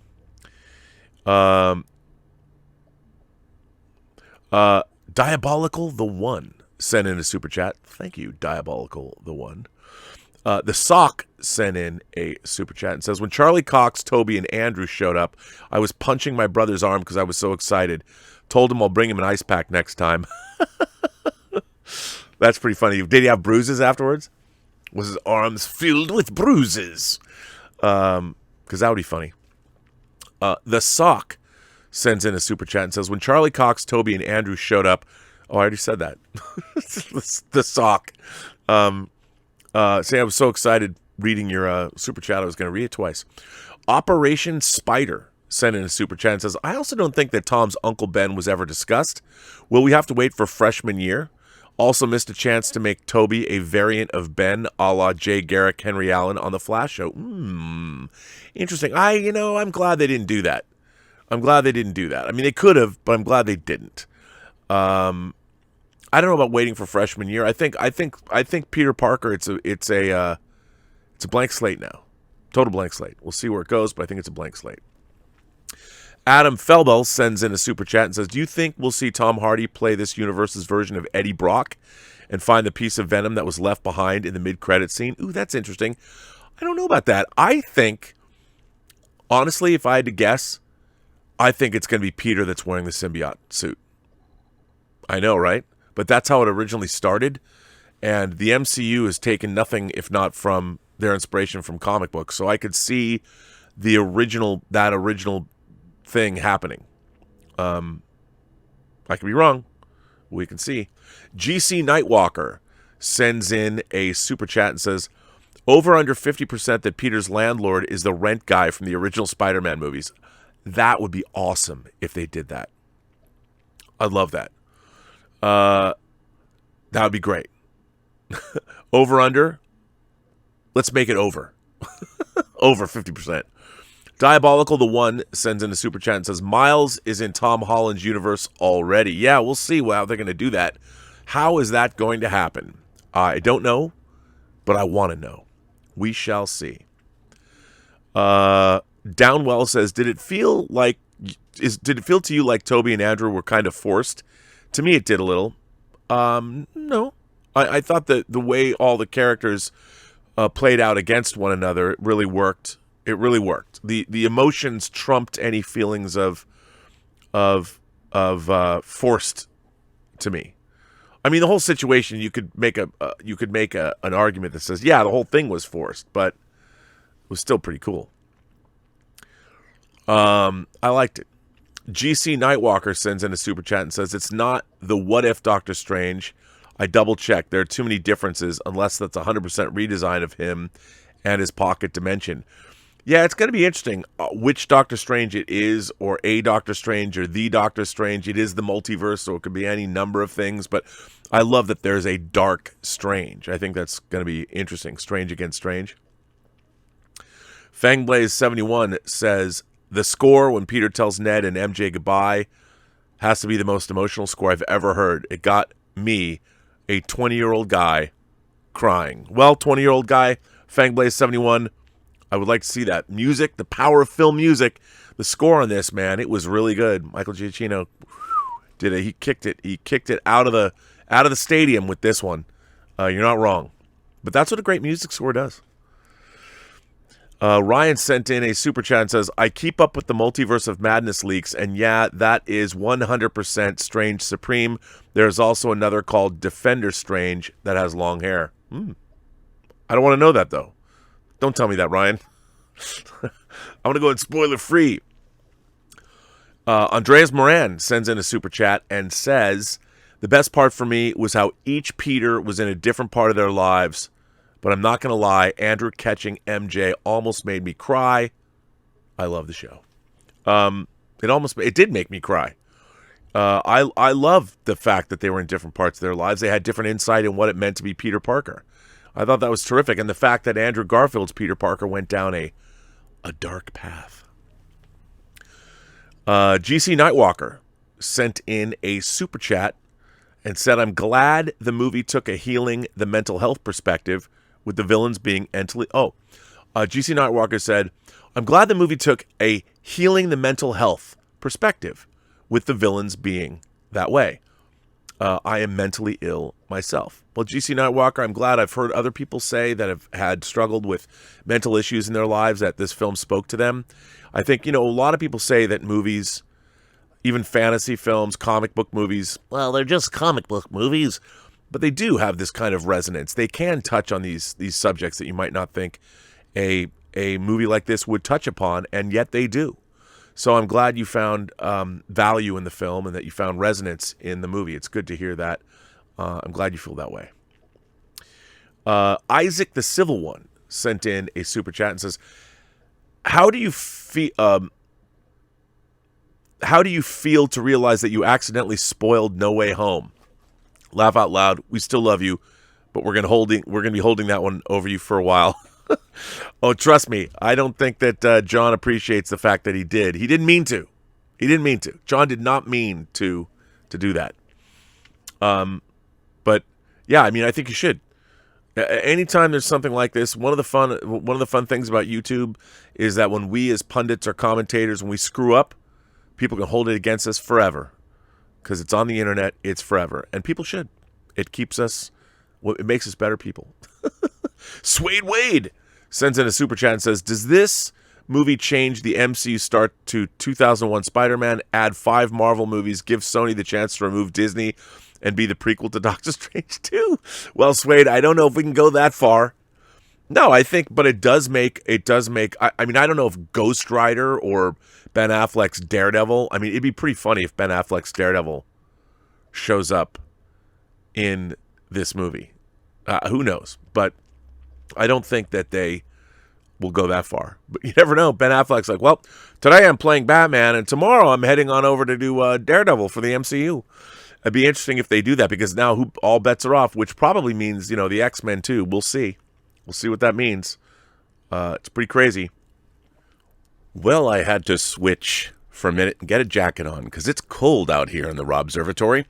And let's continue on. Oh no, another name. I hope I don't massacre it. Daya Al-Shaharer? Daya Al-Shaharer. I'm sure I didn't get that quite right, but 1 of 8, Daya. I love the movie, and I've seen it twice already. It was a great experience. I love the interaction between the 3 Peters. It was the highlight of the movie. Movie had me choked up a couple of times. There were a couple of things I noticed on repeat viewings that bothered me. How did Electro go into the MCU when he didn't even discover that Spider-Man was Peter until the end? He said, "I thought you'd be black." He didn't know that Spider-Man was Peter. Aunt May's death had me choked up, but I feel like it didn't need to happen. I feel like it would have been fine if they just sent the villains back. Kind of felt pointless because when the villains go back, aren't they just going to die again anyway? All of that didn't seem worth May dying and Ned forgetting Peter. Don't get me wrong, it made for an awesome movie and I loved it, but these things bothered me a little bit, and they keep it from being the best MCU movie ever, or Spider-Man movie. I will say that it's the most entertaining Spider-Man movie, but I think Spider-Man 2 is the better film. In the MCU, I have it behind Endgame and Infinity War. For me, it's on par with Civil War. 8 out of 5 for 10 for me. Well, those were 8 super chats, and I want to say, Daya, I hope I didn't get the wrong. Is it Dia, Daya? You'd think somebody would know how to read by now, but as I said before, I always massacre people's names. So first of all, let me apologize for massacring your name, but I also want to say thank you so much for supporting the channel. Those 8 super chats, there's a lot to unpack there, but I think you're right. I mean, a lot of people have brought up the Jamie Foxx Electro business, and I say that perhaps it's not the exact Electro. Maybe it's a slightly different universe Electro, but maybe it is. It's hard to say because the rules for how this all worked were kind of fast and loose anyway, and I don't think anybody really understood the specifics. But still, I totally get what you're saying. I think, I'd have to go back and watch Spider-Man 2, but as a movie, I think you have there's a good argument to be made there because Spider-Man No Way Home relies on a lot of other movies. And as a standalone film, I don't know. I mean, it's obviously not a standalone movie, and it requires, not only could you have seen the other MCU Spider-Man movies, but you need to see all the other movies too. And there's a lot there. There's a lot to unpack. So I think you might be right when you say that Spider-Man 2 is a better film individually, which I really like. But I think all of the points that you're making they're all good points. And I think calling it on par with Civil War is a very astute observation. So well done there. And again, I can't disagree. Naya sends in a super chat and says, I think multiverse in Loki just refers to timelines and not necessarily other universes. That's true, but each universe is a different timeline. So again, I really think in the multiverse of madness, they need to explore what all this actually means, if that makes any sense, because I think we need a little bit more clarification on it. And I think there's been a lot of people have questions about this, and I think they really, I mean, people want to know. I want to know.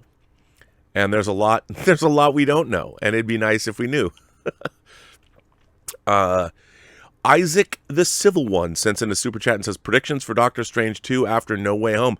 Well, you know, it's funny. You now have WandaVision, who's going to start playing with the Darkhold to find her kids again, I think. I don't know that for a fact. And then Doctor Strange, you can't just tear open the multiverse and have no ramifications. Like we've seen in No Way Home, people were waiting on the other side. They can't be like, once you know a multiverse exists and there's places to go, I would think there'd be people who'd want to conquer multiverses, not just Kang, but other people. So it's going to be interesting to see where that goes. So I think that Doctor Strange 2, the threat's going to be twofold. There are now people playing with reality that threatens the entire, all of creation, you know, all of reality itself. And we saw in the comics, like Wanda created the, you know, the no more mutants reality. And it was a very different place. And we'll see where it all goes. But I think, again, reality is going to be threatened. It's coming apart way more than we even knew. Once the Strange cast Spider-Man spell, Peter's spell, and that wasn't the end of it. You can't tear open reality like that and just put it back together. So that's kind of what I think is going to happen. Franklin Donahue sends in a super chat and says, the ending also, I wonder, was if Tom Holland didn't sign another contract or wants to take a break, we might not see his Peter for a long time, and it would still make sense he could reappear. You know what? That makes a lot of sense to me, because Sony still has the rights, and what they did was they restored Tobey Maguire and Andrew Garfield to their own universes, and people want to see both of them in movies. So they could give Tom Holland a break and then announce they're making a Tobey Maguire or, you know, an Amazing Spider-Man movie or a regular Spider-Man movie, which Andrew Garfield could come back, and I think people would go see it. He was kind of the MVP of the movie, as I've said, so why wouldn't people go? I think that's a really astute observation, Franklin. NX Revolution says Feige already confirmed they're making Spider-Man 4 like 2 days ago. Could that be Tobey Maguire? No, I mean, obviously they're probably going to make those movies, but saying they're going to do one, they might not make it for 2 or 3 more years because they've got a lot of things coming down the docket. But maybe. I think with the amount of money this movie's making, Sony's going to want to fast track another one. But yeah, we'll see. CJA sends in a super chat and says, Andrew had me in tears twice. Once when he talked about Gwen and his rage, and then when he caught MJ. His performance overall was outstanding. I cannot agree with you more. I think a lot of people are in agreement. Totally right. It was incredible. Let's see. Sick Parvis Magna sends in a super chat. Sick Parv is Magna. I know I'm probably saying that wrong, but thank you for supporting the channel. Young Haas Kotu sends in a super chat and says, Marvel dropped the ball on explaining the multiverse because you have a true multiverse and then you have multiple timelines, and they haven't differentiated the two. Young, I would agree with that. I think they really need more clarification. That's definitely something they're going to have to go into. There's too many questions. And I think they will. I think that in the Multiverse of Madness, we'll get a much bigger, in-depth explanation for all of this. Edwin Arzola sent in a super chat and says, hi, John, love the show. After watching Spider-Man, do you still think having all 3 Spider-Men would be good as a YouTube video or an SNL skit? I think it would always be good as an SNL skit. I mean, who wouldn't watch a Saturday Night Live hosted by all 3 Spider-Men? Spiderman. I would watch that. I mean, who wouldn't? That'd be a huge show for them. Glenn Chaplin sends in a super chat and says, I hope the people stomping their feet and moaning at Marvel and Sony trailer choices and abusing Tom and Andrew for denials felt like bad after watching it. You know what, Glenn? Me too. It was part of the fun. Part of the lead up to this movie was the will they, won't they, are they? I think that was a lot of fun. And I want to shout out to Toby and shout out to Andrew Garfield. Andrew Garfield for being the GOAT at lying to audiences, lying to talk show hosts. Like I said, that Jimmy Fallon appearance when they were talking about Tick, Tick, Boom. And good job. Yeah. Yep. I thought that was really good. Jennifer Carrain says, May's death gutted me. Now Peter is really Spider-Man, not Iron Man Jr. I loved he sewed his own suit in red and blue colors. I still want him with MJ, but I get why he left the cafe. I wanted Happy to remember Peter at May's grave. No, I think I wanted all those things too, Jennifer, but you know what? If they did that, the movie wouldn't have been as resonant. It wouldn't have been as effective. And I'm really curious to see how does Peter maybe reestablish relationships with people that don't know him. Does he try? And if he does, could that be sad? I don't know. Son of Ayan says, I got chills seeing him going solo in the homemade suit. My favorite part from a visual perspective. However, some of the writing was off. I don't know. I mean, it's a tough one, man. That was a tough needle to thread. Or thread the needle. That was a tough needle to thread. Yeah. It's tough. There was a lot of things going on. You had to service the villains. You had to service the Spider-Man. You had to service Aunt May's death. You had to service the relationship with Happy. There's so much going on. I think that it was a really complex script to keep track of. And I think for the most part, and then you had to give us an emotional payoff that was resonant. It was tough. I think actually it was kind of a marvel in screenwriting because no one had ever attempted it before. Not like that. So I was surprised at just what they were able to pull off. Sick Parvis manga, Magna. It's Magna, right? I want to say manga, but it's not. It's Magna. I don't know what that means. I wish I could pronounce it correctly. Sends in another super chat. It's because he's thinking they're better off without them, John. He is accepting the responsibilities of his actions. Well, I think John is I don't know what he said, but I think that's important. Is that Peter realizes it's too much of a risk. Once Aunt May is dead, he can't afford to lose any more of his loved ones.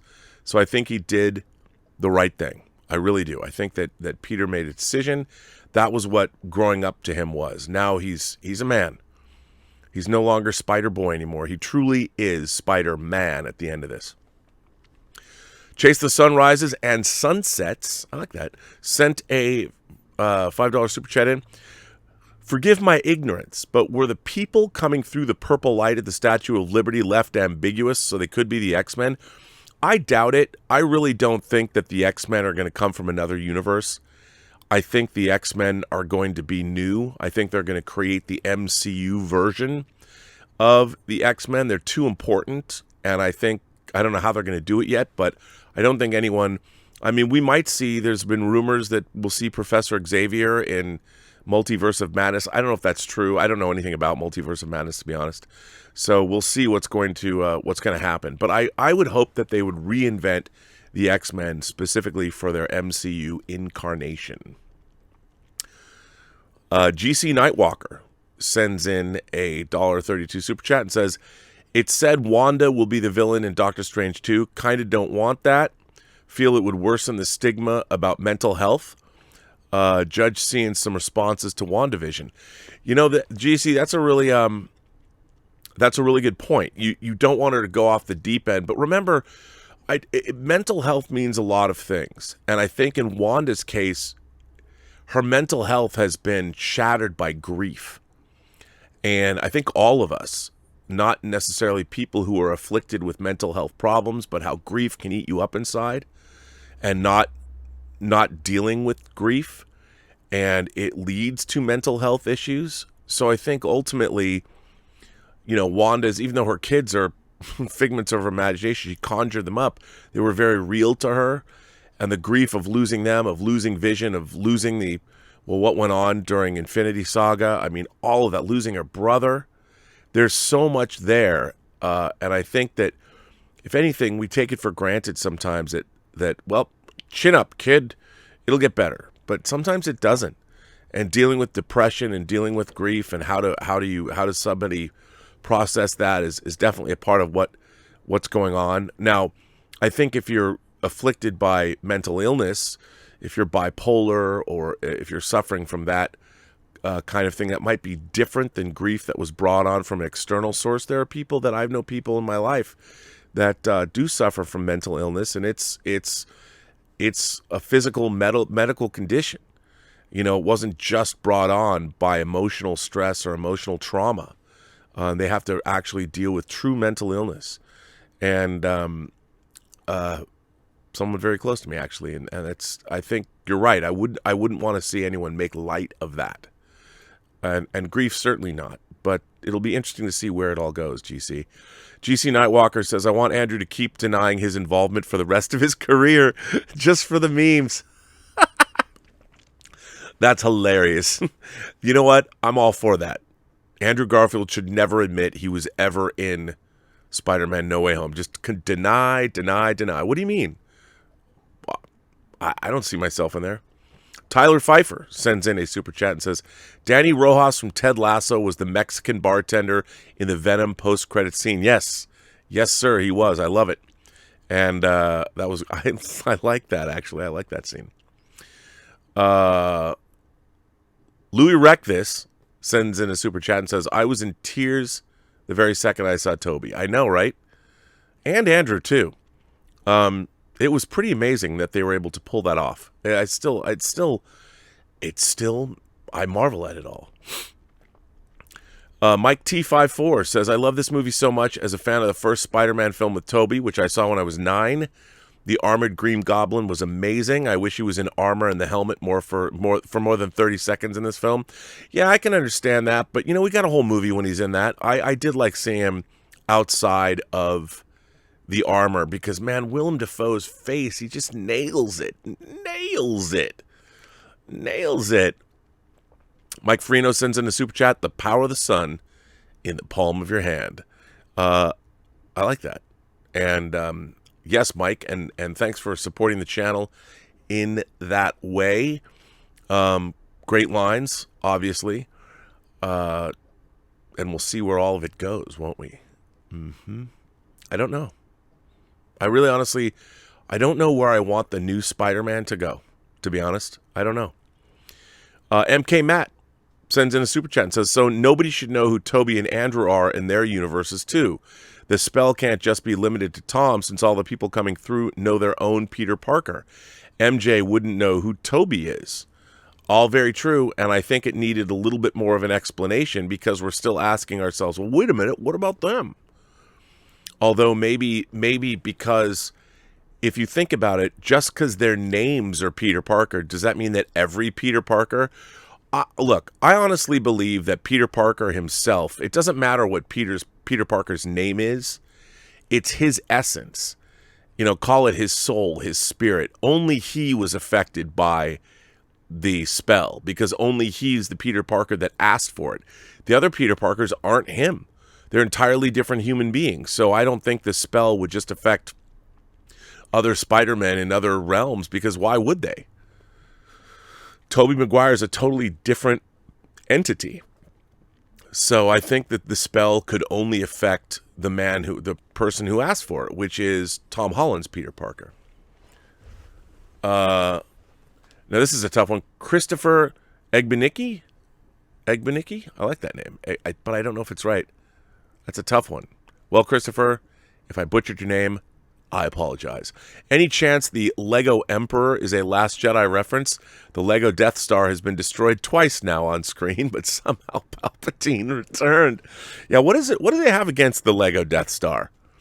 And of course, Harrison Ford was responsible for the Lego Millennium Falcon being destroyed on a talk show. Why do they got something against Legos? Because Legos are Warner Brothers releases. The Lego movies are. Somehow Palpatine always returns, I guess. Suthius, our man Suthius says, in the Doctor Strange 2 trailer, we see glimpses of the America Chavez character with her jean jacket with the star. The other female we see could have just been Wanda. Yeah, we see America Chavez, and of course she can jump between realities if memory serves. So it's going to be interesting to see how they're going to deal with that. Carlos Alcazar sends in a super chat and says, Peter left the scene after the spell to not have Ned and MJ be seen with Spider-Man again. Eric was what started the whole thing to begin with. Yeah, well, what are you going to do? I mean, it's the whole thing is very sad. But I think from a storytelling standpoint, they did the right thing. Definitely the right thing. I really believe that. John D says, hi, John. Jets fan here. Congrats to your Pats. Still can't get over how the tingle works. Tom able to move box out of body, but Toby can't and gets stabbed. Well, they're all different. Toby's got organic web shooters. Different strokes for different folks. Different webs for different Spideys. So people are different. How the tingle going to work probably works different for everybody. Guillaume, LaBelle sends in a super chat. Toby gets stabbed. Also, Toby, 'tis but a scratch. I love it. I love it when heroes get stabbed and then they say it was just a scratch. I've always loved that. What can I say? Jordan L sends in a $9.99 super chat. Thank you, Jordan L. And of course, Miguel Cabrera sends in a super chat and says, so I guess we're going to keep calling it the tingle thing. Yes. Also, laugh out loud. Also, I might be in the minority here, but I found Andrew catching MJ and remembering he couldn't catch Gwen to be more emotional than May's death. I gotta tell you, Miguel, I'm kind of with you on that. I mean, May's death was horrible, but watching another Spider-Man redeemed, that got me, man. It got me. So I don't think you are wrong. Josh Avila says, I was the guy who went to the bathroom and came back with Andrew on the screen. So glad I didn't miss Toby's entrance. I would have rioted. Josh, that would have pissed me off, dude. Did you go see it again so you could actually see that scene, or stay and watch it again so you can get there? Because, man, I would have been bummed. Can you imagine going to the bathroom? You come out like, oh, man, Toby's on screen. And I didn't see Andrew come in. Oh, man. And that's a great scene. When Andrew Garfield comes in the movie, the whole thing about him, if you're not Spider-Man, I loved that. That was so great. Really well done. Jose Garcia says, the best of the home trilogy. My dad doesn't go to the theaters, but he's always taken the family to watch Spider-Man. Great experience being able to take him. What a fun thing. I would love to have been able to take my dad to see Spider-Man. It wasn't like he was a big Spider-Man fan, but I think he would have liked to go. I think he would have had a good time at No Way Home. I think he really would have. I don't know what this weird hair thing is, but now I just made it 100 times worse. So there you go. Well, luckily I'm not that vain. But I'm glad that you had a great experience with your dad. Did he? He must have dug it, right? He dug it. Michael Antonucci sends in a super chat and says, Andrew was great in this movie. His character got closure in many ways, and no wonder why he kept denying it.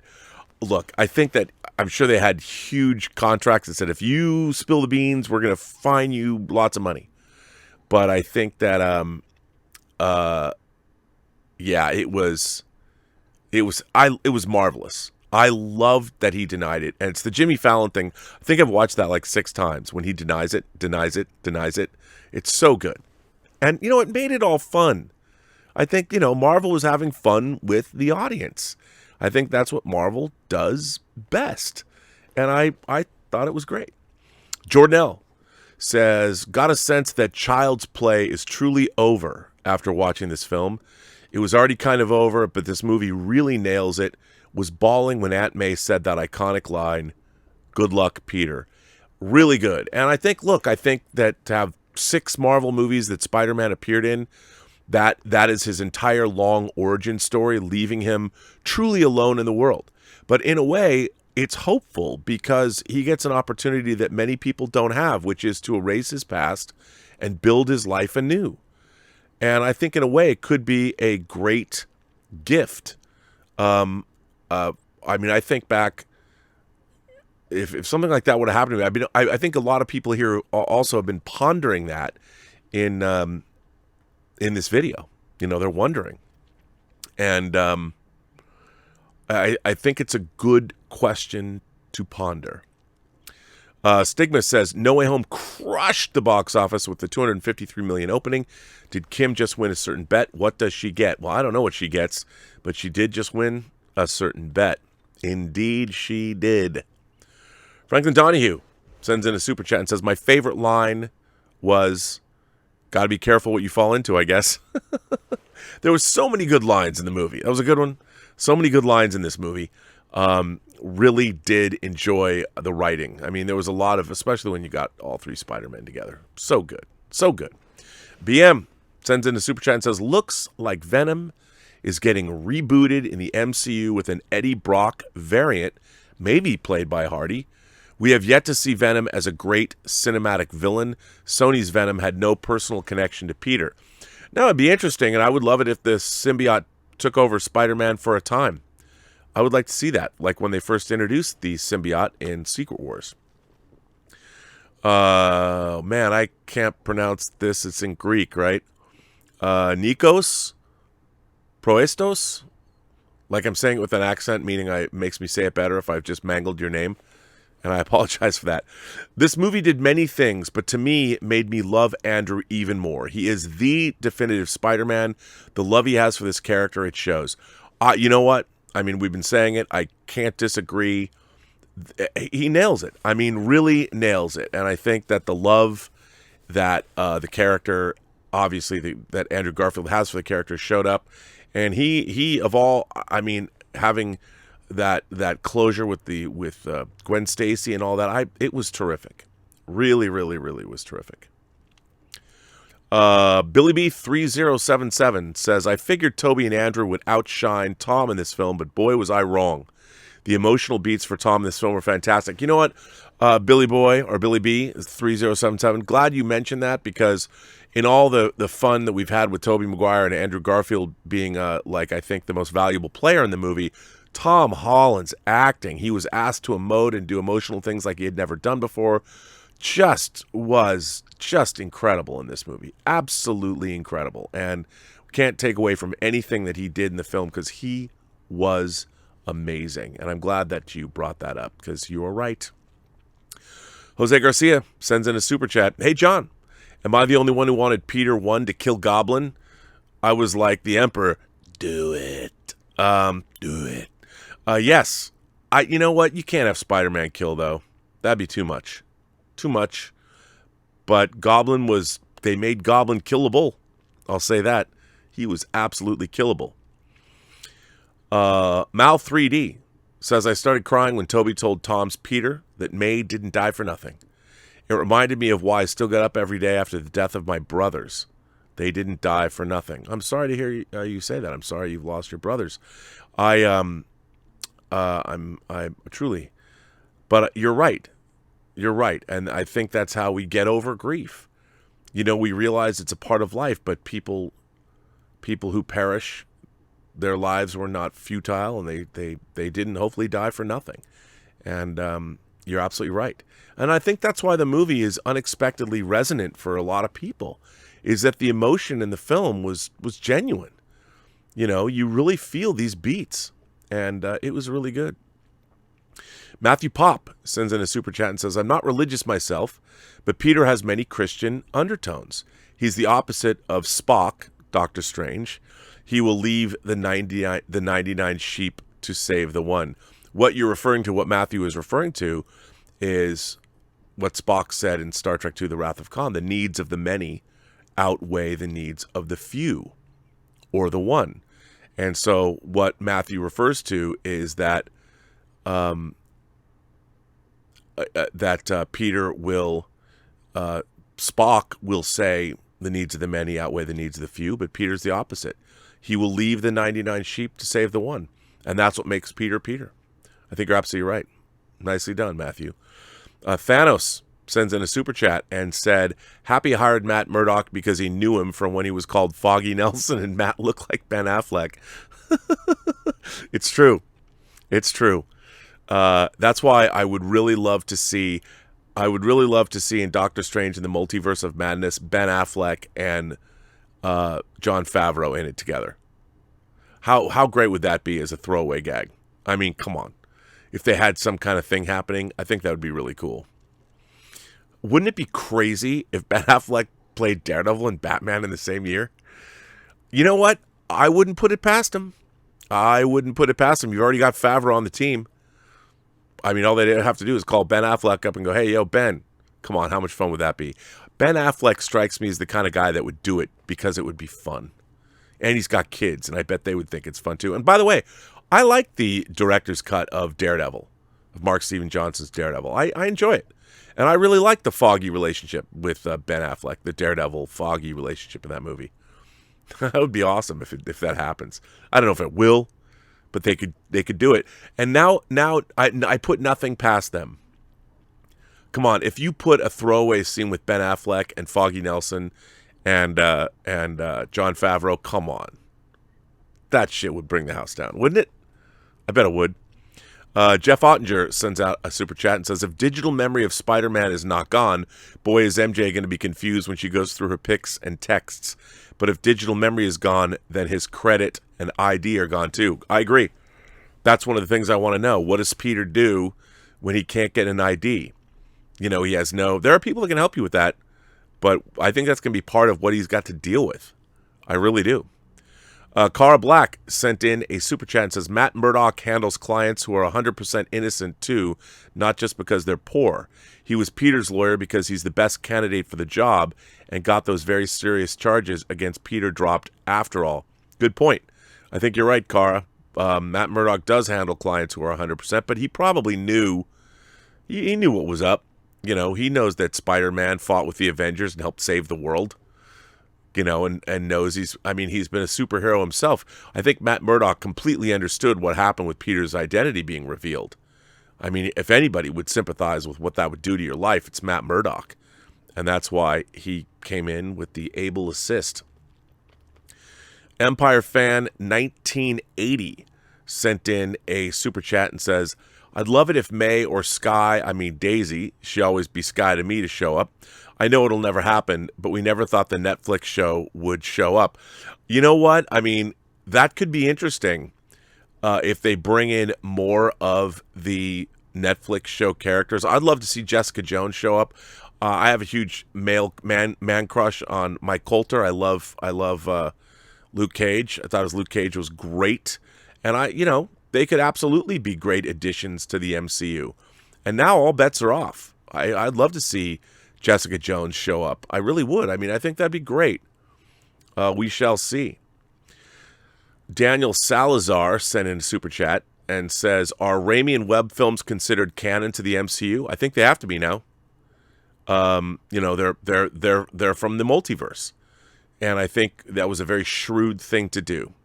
Now the question is, does that mean the Punisher movies and Ghost Rider movies and Daredevil film and the Elektra movie? I mean, it'd be so cool if they brought multiple Elektras in along with Daredevil. I'd want to see that. I think it'd be rad. I don't know how much people would dig that, but I would dig it. Chris Jackson sends in a super chat and says, I didn't like how they tried to cure bad guys and make them good. Yeah, I thought that was a little odd, but it fit with Peter's character, and that's why I appreciated it. I appreciated it from the Peter Parker standpoint of all of it. I liked it. Fawaz sends in a super chat and said, thoughts on Toby and No Way Home? Personally, I loved him. He was great. I loved him. I thought he was great. The idea of him, the older brother, Andrew Garfield being the middle brother, I really liked that. I liked that whole idea. I thought it was really good. I thought they did a really good job with it. Poetry Slammed sent in a super chat and says, seeing Toby in the Spider-Man suit again flashed me back to 2002, 2007. I was a teen again in the theater, downing my popcorn and soda with my eyes glued to the screen. I had tears of joy. Well, Poetry Slam, that's a very poetic super chat, so thank you for that. I agree, man. I mean, I couldn't believe they got it done. I kind of felt the way I was when I was watching Avengers for the first time in the theater. I'm like, how did they do this? How did they get these characters together? How does Kevin Feige manage to pull this off? It was incredible. Incredible. Scott Brown sent in a super chat and said, absolutely thrilled to see Charlie Cox back as Daredevil and early in the film too. I love the line when he caught the brick. I'm a very good lawyer. That was a genius line. Genius line. And you know what? Kudos for Charlie Cox coming out and being in that movie. He could have said, well, I'm not going to do it if I don't have a bigger part. Kudos to him for coming in. That was awesome. I loved it. So good. Ethan Truman sent in a super chat and said, No Way Home is the MCU's first major comic book style status quo change for the character. Do you think they will use the multiverse to retcon other characters? Ooh. Maybe. I don't know what they would do. I hope they don't use the multiverse to bring Tony Stark back. I think that would be a cheat. Not into it. But we shall see. I hope they don't do that. Boston McCulloch sent in a $10 super chat. It lived up to the hype. I grew up with Tobey's trilogy and was never a fan of Tom Holland's films. But this one made me like Tom a lot more. Overall, I really enjoyed it. Some plot points were iffy. Well, Boston, they were iffy. And I think in these chats, people have brought up many points that were iffy, but I still went with it. Boston goes on to say, however, it solidifies itself as a very fun film with emotional stakes. It's still hard to believe this film actually happened inside the MCU. Boston, I know. I mean, that's the weird thing about this movie. It's like, how did this happen?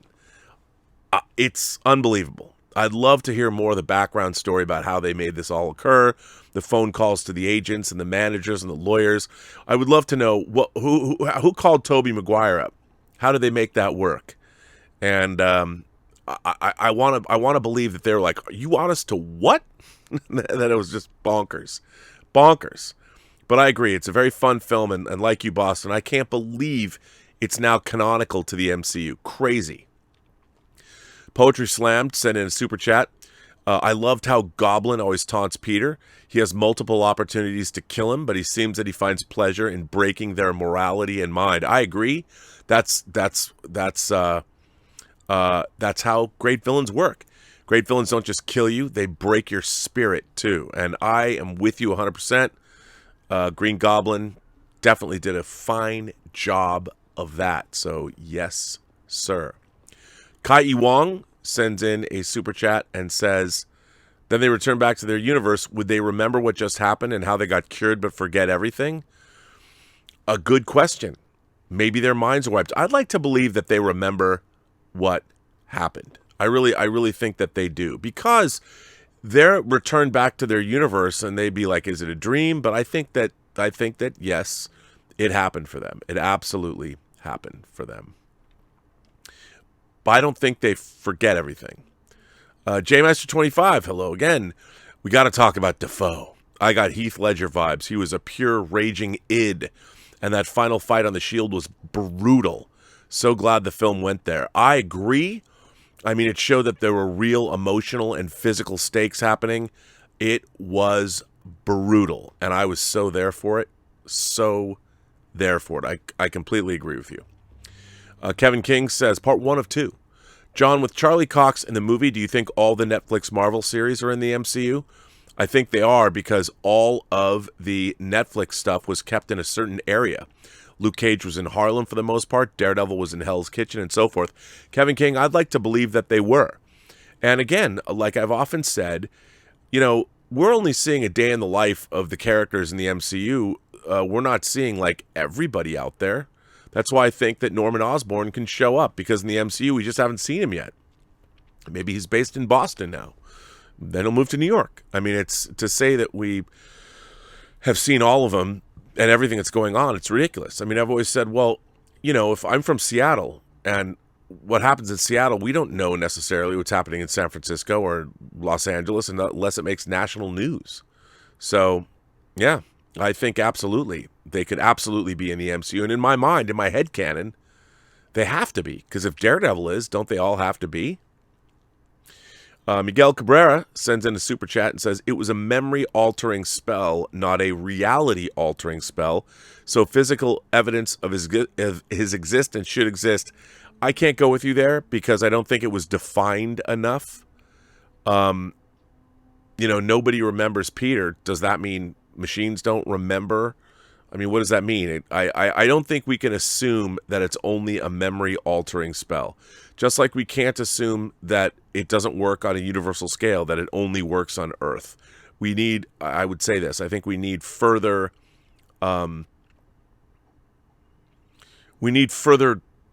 explanation.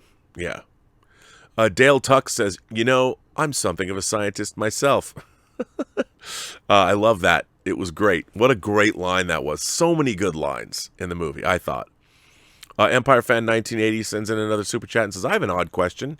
If Peter doesn't exist anymore, how is he going to get a job in real life? You need a social service card and a background check. I think that's going to be a problem for him. How does he surmount that? He's going to have to find somebody that sets him up with a social security card, somebody in the underworld. He's going to have to do some dirty dealing to get his life back, because you're absolutely right. Your papers, please. He doesn't have any papers. So what's he going to do? I don't know. Logan Tamlin sends in a super chat and says, I felt the majority of people are saying Tom is the best Spider-Man after this one. I think this is easily the best portrayal we've ever seen of Peter. Look, I agree. I think that all of the Spider-Mans, though, were great. Tobey was great. Andrew Garfield, I never thought after seeing Amazing Spider-Man 2, which I thought was all over the place, I never thought I'd be excited to see Andrew Garfield play Spider-Man again in a full-length feature film. And now I want to. Anthony Cotto said, did anybody else think at the end that Ned is going to become a villain? I don't think you can make Ned a villain. Or you could, I guess, where Peter has to save him and bring him back from the brink. But I don't know if I'd like that. I don't think I would dig that. No,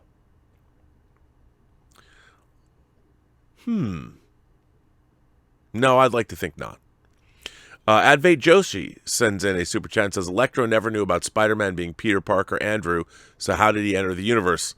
Again, probably fast and loose. Maybe he's a different version, not the exact same version, a different multiverse version. But yeah, that's certainly a question, and I'm sure the filmmakers have an answer, because they must have known that when they were watching it in the edit bay 100 million times. Brandon Blake sends in a super chat and says, the next Spider-Man begins with Peter Parker going to wrangle cattle on the Yellowstone since there's no history of his existence. He's going to have to do something. Like, he did rent an apartment. So he did get an apartment. And you'd need to show some kind of ID to rent an apartment, I guess. Wouldn't you? Unless he found some immigrant that was there in the city illegally. And he found somebody who would be sympathetic to his plight, but you never know. Who knows? Peter Cunnington sends in a super chat and says, how awesome would Stan Lee have been in this? You know what? I have to say, I really did miss Stan Lee in this movie. I wish they had some way to put him in, but they've run out of things they've probably shot with him. It would have been great to have seen him in this movie. Really great. Derek Large sends in a super chat and said, without Peter as a friend, I really do think Ned will become a villain, especially now that we know he has magic potential and the actor has teased it. Well, okay. Interesting. Both you and Anthony feel that. Well, Derek and Anthony, look, when one person says something, that's okay. But when two people have that idea, Ned as a villain and Spider-Man has to save him. I'd like that. Anthony C. says, I thought Ned and MJ were going to kiss at the end. Man, that would have been bad.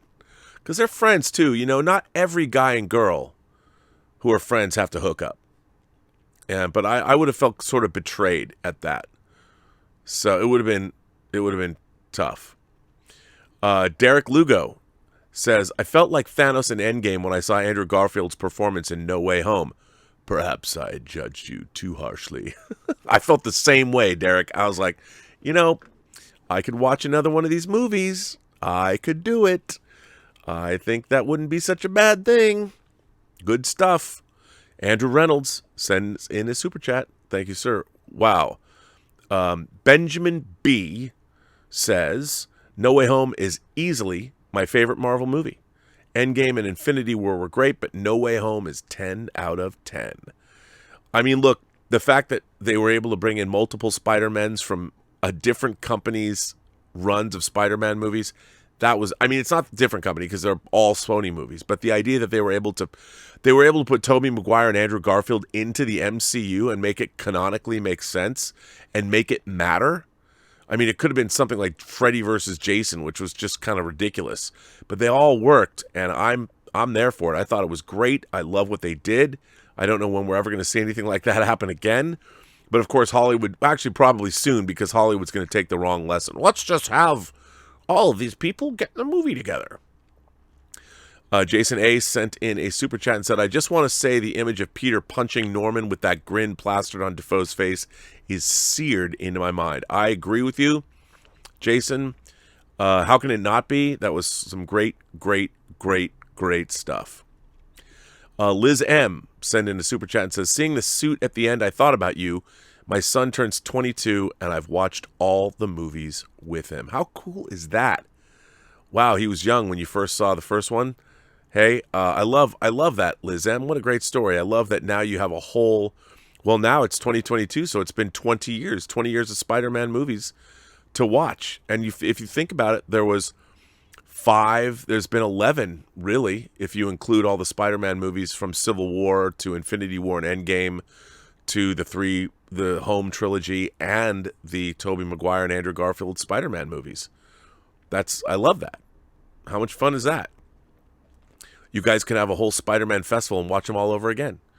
Anton Riley sends in a super chat and says, I'm glad Jamie Foxx got another shot at Electro and got to be more in his element. I agree.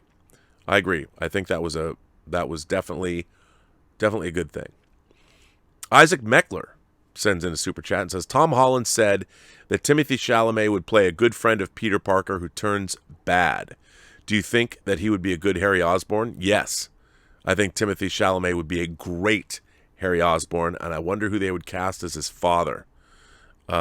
We shall see. D.A. Hampton sends in a super chat and says, so Spideys can make serums to cure all manner of superpowers?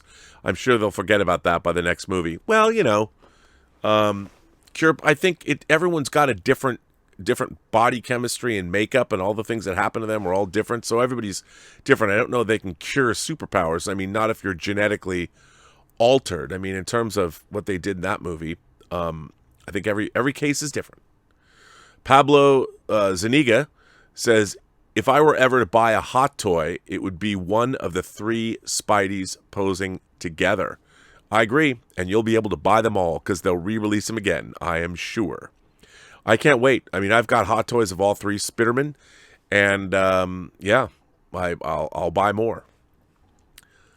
Chips Bewick sends in a super chat and says, with Tobey's success in No Way Home, is there a case for him in a new Spidey movie featuring an older Peter Parker past college? Chips, yes, please do that. I want to see that now. Why shouldn't they? I'm sure they'll have some marketing executives go, no, we shouldn't do that. They're wrong. Really into it. I'd love to see that. 44 Ron sends in a super chat and says, sadly, I had a hard time enjoying this movie. What I feared from the trailers came true. They did Doctor Strange real dirty in this. He was just an idiot. Well, I don't think he was an idiot. Like, I mean, he was, I didn't feel that way.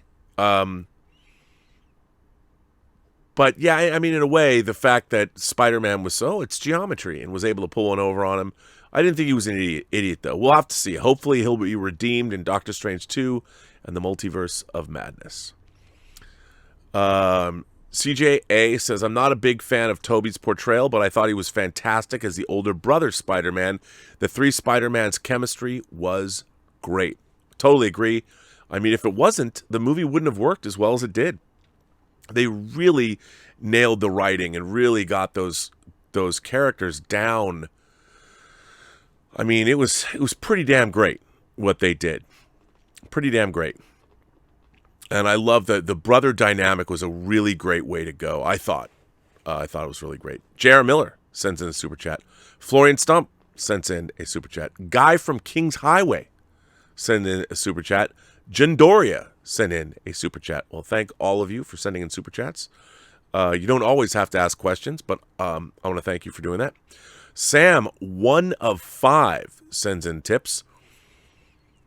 I don't know if it was Marvel or Sony's plan or if they listened to some of our complaints. I always wanted a young high school Spidey, but like you, I disliked how they made him Iron Man Jr., but this film helped me see a new perspective. Here, they strip him down, beat him to a pulp, make sacrifices, and he learns from his mistakes. It dawned on me that his movies and appearances prior to this were his origin story to him being the Spider-Man I wanted him to be. We only missed the spider bite. Aunt May was his Uncle Ben. Great emotional sad scene. All this time, this was his origin and upbringing, in my opinion.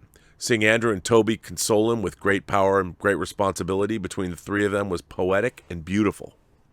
They could have treated them as nostalgia bait, but they were legit supporting characters. Seeing Toby again, I felt like a kid, and I love this sense of seniority with his character. Andrew really shined with his acting and nailed the emotional bits.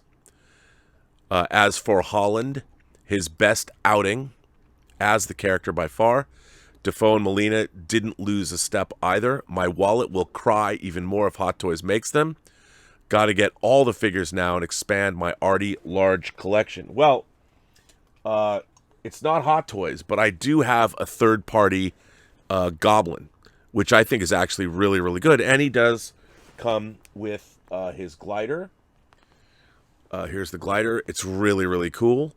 This was made by a company called Toys Era. And you know what? I think what I would really like to get is the Green Goblin and have multiple head sculpts. So you can have a Defoe head sculpt and the mask. I think they might. But Sam, I have to say to you, I think that you really nailed this whole idea of what was good about the movie.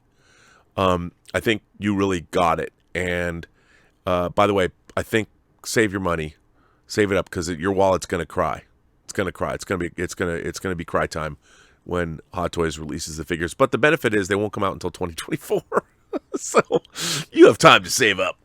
That's how I look at it. But I really think you just nailed everything. If Toby and Andrew were not more than, if they were just nostalgia bait, the movie wouldn't have been nearly as good. And I think that's why it was as good as it was. And you really nailed the essence of why people love this movie so much. And thank you for supporting the channel in that way. Abdi Jama writes in, greetings from London, UK.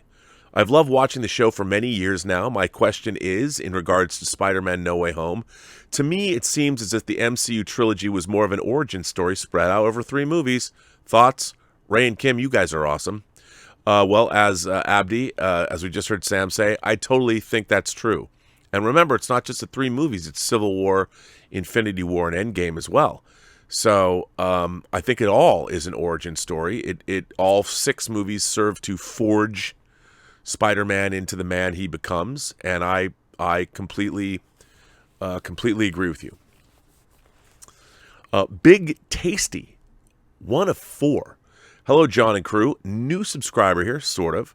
I might be in the minority when discussing Spider-Man No Way Home. I feel like this film relied too much on nostalgic characters, such as the villains and the other 2 Spider-Men. In my opinion, Tom Holland's previous Spider-Man movies were too soft and innocent, which ultimately felt like there were only 2 options. Number 1, to deal with the new Spider-Man that was just too soft, and number 2, to rely on the old school to justify the new school. Kind of like The Force Awakens and the other Star Wars films following that. Don't get me wrong, I believe John Watts did an incredible job with this film, but I can't get my head around the thought when people say that No Way Home was the best Spider-Man movie. I mean, would that be true if the old villains and Toby and Andrew were not in this film? I guess we'll never know. I would like to get Kim and Ray's thoughts on this subject. Thanks again, and tell Ray to hide the small surprises. I don't even know what that means, but Ray hiding the small surprises is hilarious. Listen, I think you're not giving the movie enough credit, in the sense that, in a way, I think that you're absolutely right. This movie did rely on the presence of these villains and Toby and Andrew. But I think, look, that's a really hard thing to do and pull it off well. Really, really hard. And while if you didn't have those villains and you didn't have the Toby and Andrew, it would be a totally different movie that would have gone in a totally different direction. But I really do think that the emotional wallop that the film packed, and the fact that they were clearly driving toward the end game, so to speak, where Spider-Man was stripped of everything that we knew. You had to strip him down. He had to be emotionally destroyed. He had to be, well, I guess financially, and everything about him was stripped down to nothing. And yet he was still given hope. And I think that there's a lot more. It really depends on where they're going to go, but I think you made some really good points. But I think that the movie, no one had ever done anything quite like this on film. Certainly it was the most successful when you watch the CW crossovers, and even Infinity War and Endgame. There was a lot of great stuff in those movies. But this, I really think this movie did things that those movies didn't do. And, hey, the proof's in the pudding, right? I thought so. But you have some good points to make. And Big Tasty, I want to thank you for supporting the channel. Andrew Holmes says, this movie did something interesting. While this trilogy never gave us the classic origin and Peter started as Spider-Man already, this movie somehow turned the whole trilogy into an origin for Holland as he becomes a true Peter Parker Spider-Man. One who has been through significant traumatic personal loss, feels the weight of his responsibility as a direct result of it, and is a mystery to the rest of the world. I really look forward to seeing Holland in this role in the future. Andrew Holmes, very well stated, sir. I agree with you 100%. But a great summation of what happened and what was going on. Really loved it. Double R sends in a tip and says, when the spell was done at the end of the movie for everyone to forget Peter Parker as Spider-Man, what about the physical evidence of him being Spider-Man? Was that erased too, or will that be brought? Was that erased too, or will that be brought up in other movies? I think Double R, we're going to find out it was erased. That any mention of Peter Parker's existence, but only the Tom Holland Peter Parker, was wiped from creation. At least that's how I took it. You know, that's kind of how that's how I saw the whole thing. Really.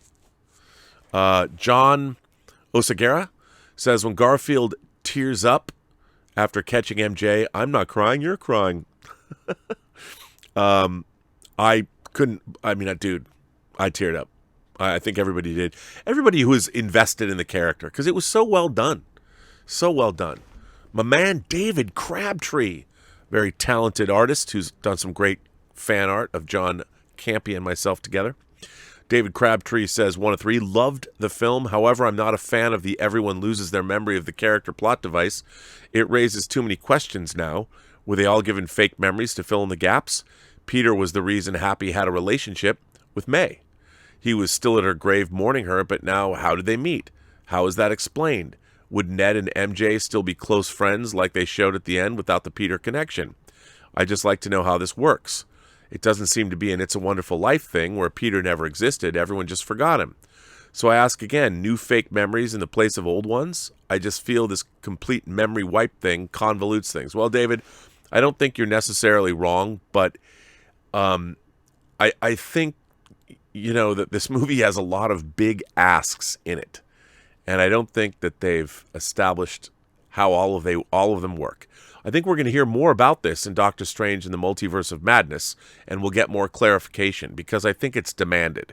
We have to know, because moving forward in the MCU, you've got to explain, okay, well, Peter doesn't have any ID. No, he has. The reason somebody pointed out earlier in one of their super chats that the reason Peter's getting his GED at the end of the movie is because he doesn't have any more school records. There's no way he can get his high school diploma. And so we're going to have to find out. But it's a really good question, and I think it's a question they absolutely are going to have to answer moving forward in the MCU. Josh sends in a tip and says, if the final spell made everyone forget who Peter Parker is, including the villains from other universes, does that mean people from Toby and Andrew's universes are going to forget that they're Peter Parker too? Josh, I think the answer to that is no. I think that they're different people. They're entirely different people. Just because they share the same name, it's not like there's other people in the world named Peter Parker. No, it was only Tom Holland's Peter Parker. It was only his essence, however these spells work, however magic works, and it is magic, so it can do whatever. I think it's only Tom Holland's Peter Parker, not the other Peter Parkers. Tomfoolery Skullduggery sends in a tip and says, I'm calling it now. Kevin Feige's bringing back the Spider Bros for the Russos to play with in Secret Wars. I'd imagine that if the Beyonder isn't introduced soon, Arishem the Judge replaces him and uses Secret Wars to judge Earth. It's all connected. Thoughts? Bruh. I love that idea. I love that idea because Earth is going to be judged. And look, the Beyonder, I don't even think they can make the Beyonder. I'm calling it right now. I don't think the Beyonder is going to be in the Marvel Cinematic Universe. Arishem the Judge, yes. I can totally see that. The Beyonder was a goofy character. It might have worked. I mean, what is it? Jim Shooter wrote that character? I don't remember. But the Beyonder, it's like, come on, dudes. Especially in Secret Wars 2. Come on, they can't have that character. But Arishem the Judge, they could definitely set up that the world's heroes and villains in Secret Wars or whatever. I like that idea. I think that's really good. I bow to you, sir. I hope that's true. I hope that's what they do. Juan Garola says, hey, John, I think they made Peter swing away to give him the choice of reminding them and choosing his friends or to let them be safe to continue being Spider-Man. Unfortunately, because I love his current friends, this will lead to Gwen and Harry possibly. I agree. I think now is a great way to introduce those characters. So, yeah. I mean, there you go. I think that's actually very good. Phil Fang Foom, I see what you did there, says the poster in the Morbius trailer says murderer. And Garfield talks about wanting to fight an alien and how he stopped pulling punches. Do you think Garfield could be a Sonyverse Spider-Man parallel to Tom Holland's MCU Spider-Man? I do. I think after Gwen Stacy died, I think that Spider-Man probably went dark. If anything, if I could equate it to another character in the MCU, I'd say Ronin. I would say Andrew Garfield's character went all Ronin and stopped pulling his punches, meaning I killed dudes or dudettes. I think that's what happened. Johnny Marinucci sends in a tip and says, I love this movie. It made me a little sad that the Star Wars sequels could not achieve the same great story that also paid tribute to its past. It took real courage for a Spider-Man team to even attempt this complex story idea. Johnny, I totally agree with you. It also shows why Kevin Feige should be running all franchises. And it's unfortunate that the people over at Lucasfilm weren't able to pull something like this off. There's a lesson to be learned there. A lesson to be learned. I totally agree with you. Lurid. Send in a tip. I love that, lurid. Curious to hear your thoughts on spoilers for No Way Home that weren't in the movie.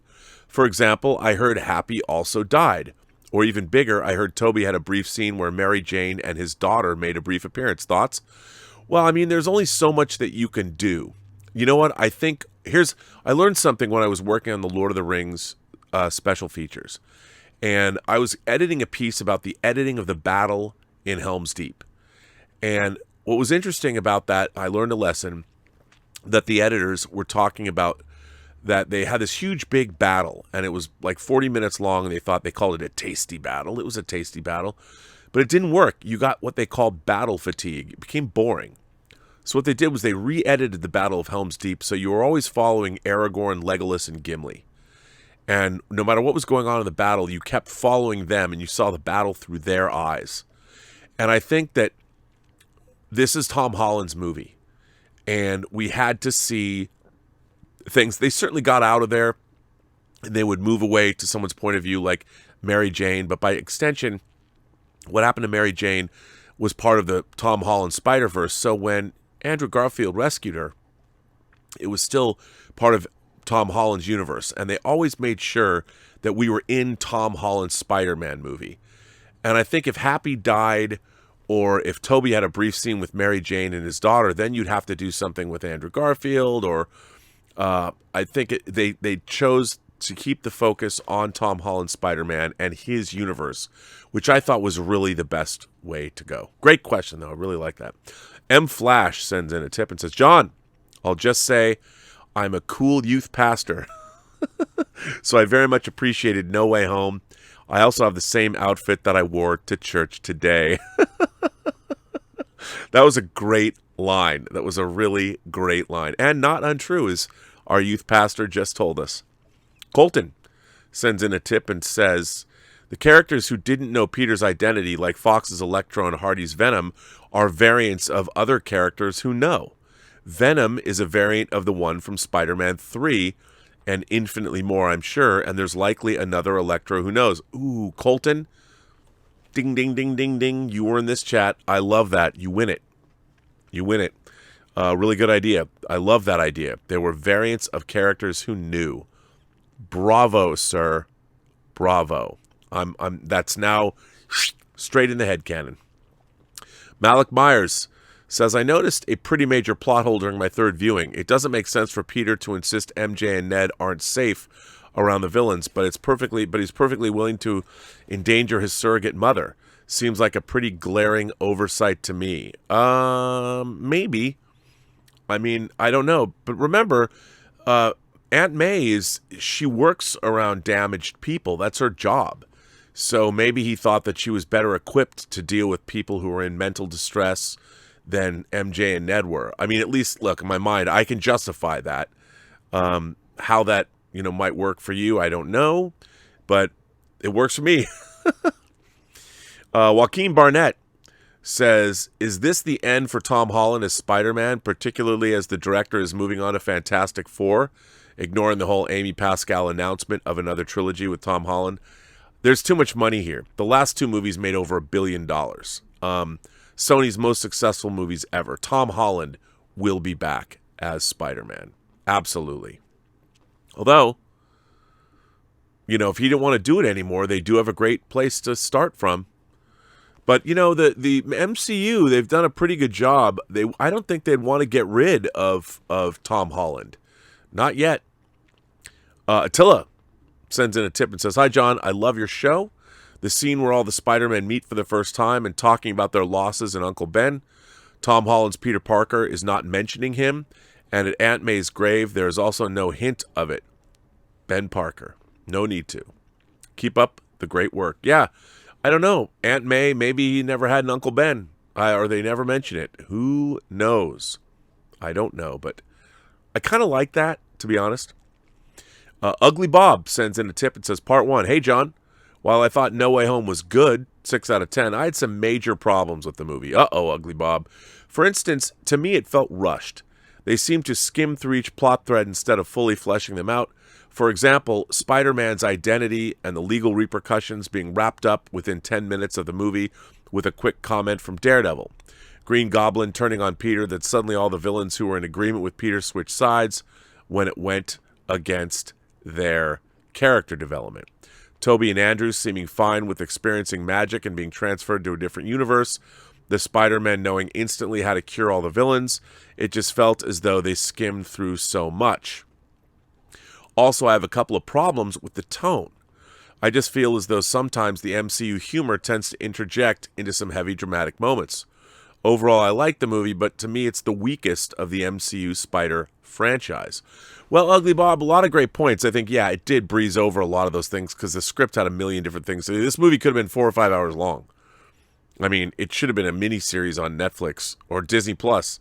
I mean, maybe there isn't. Maybe there is. If they broke this up the way Quentin Tarantino broke up like The Hateful Eight into four episodes, I would be there for that. I bet you there's a lot more of this movie, and they could break it up into a series and make it like the No Way Home limited series. Because I think you're right.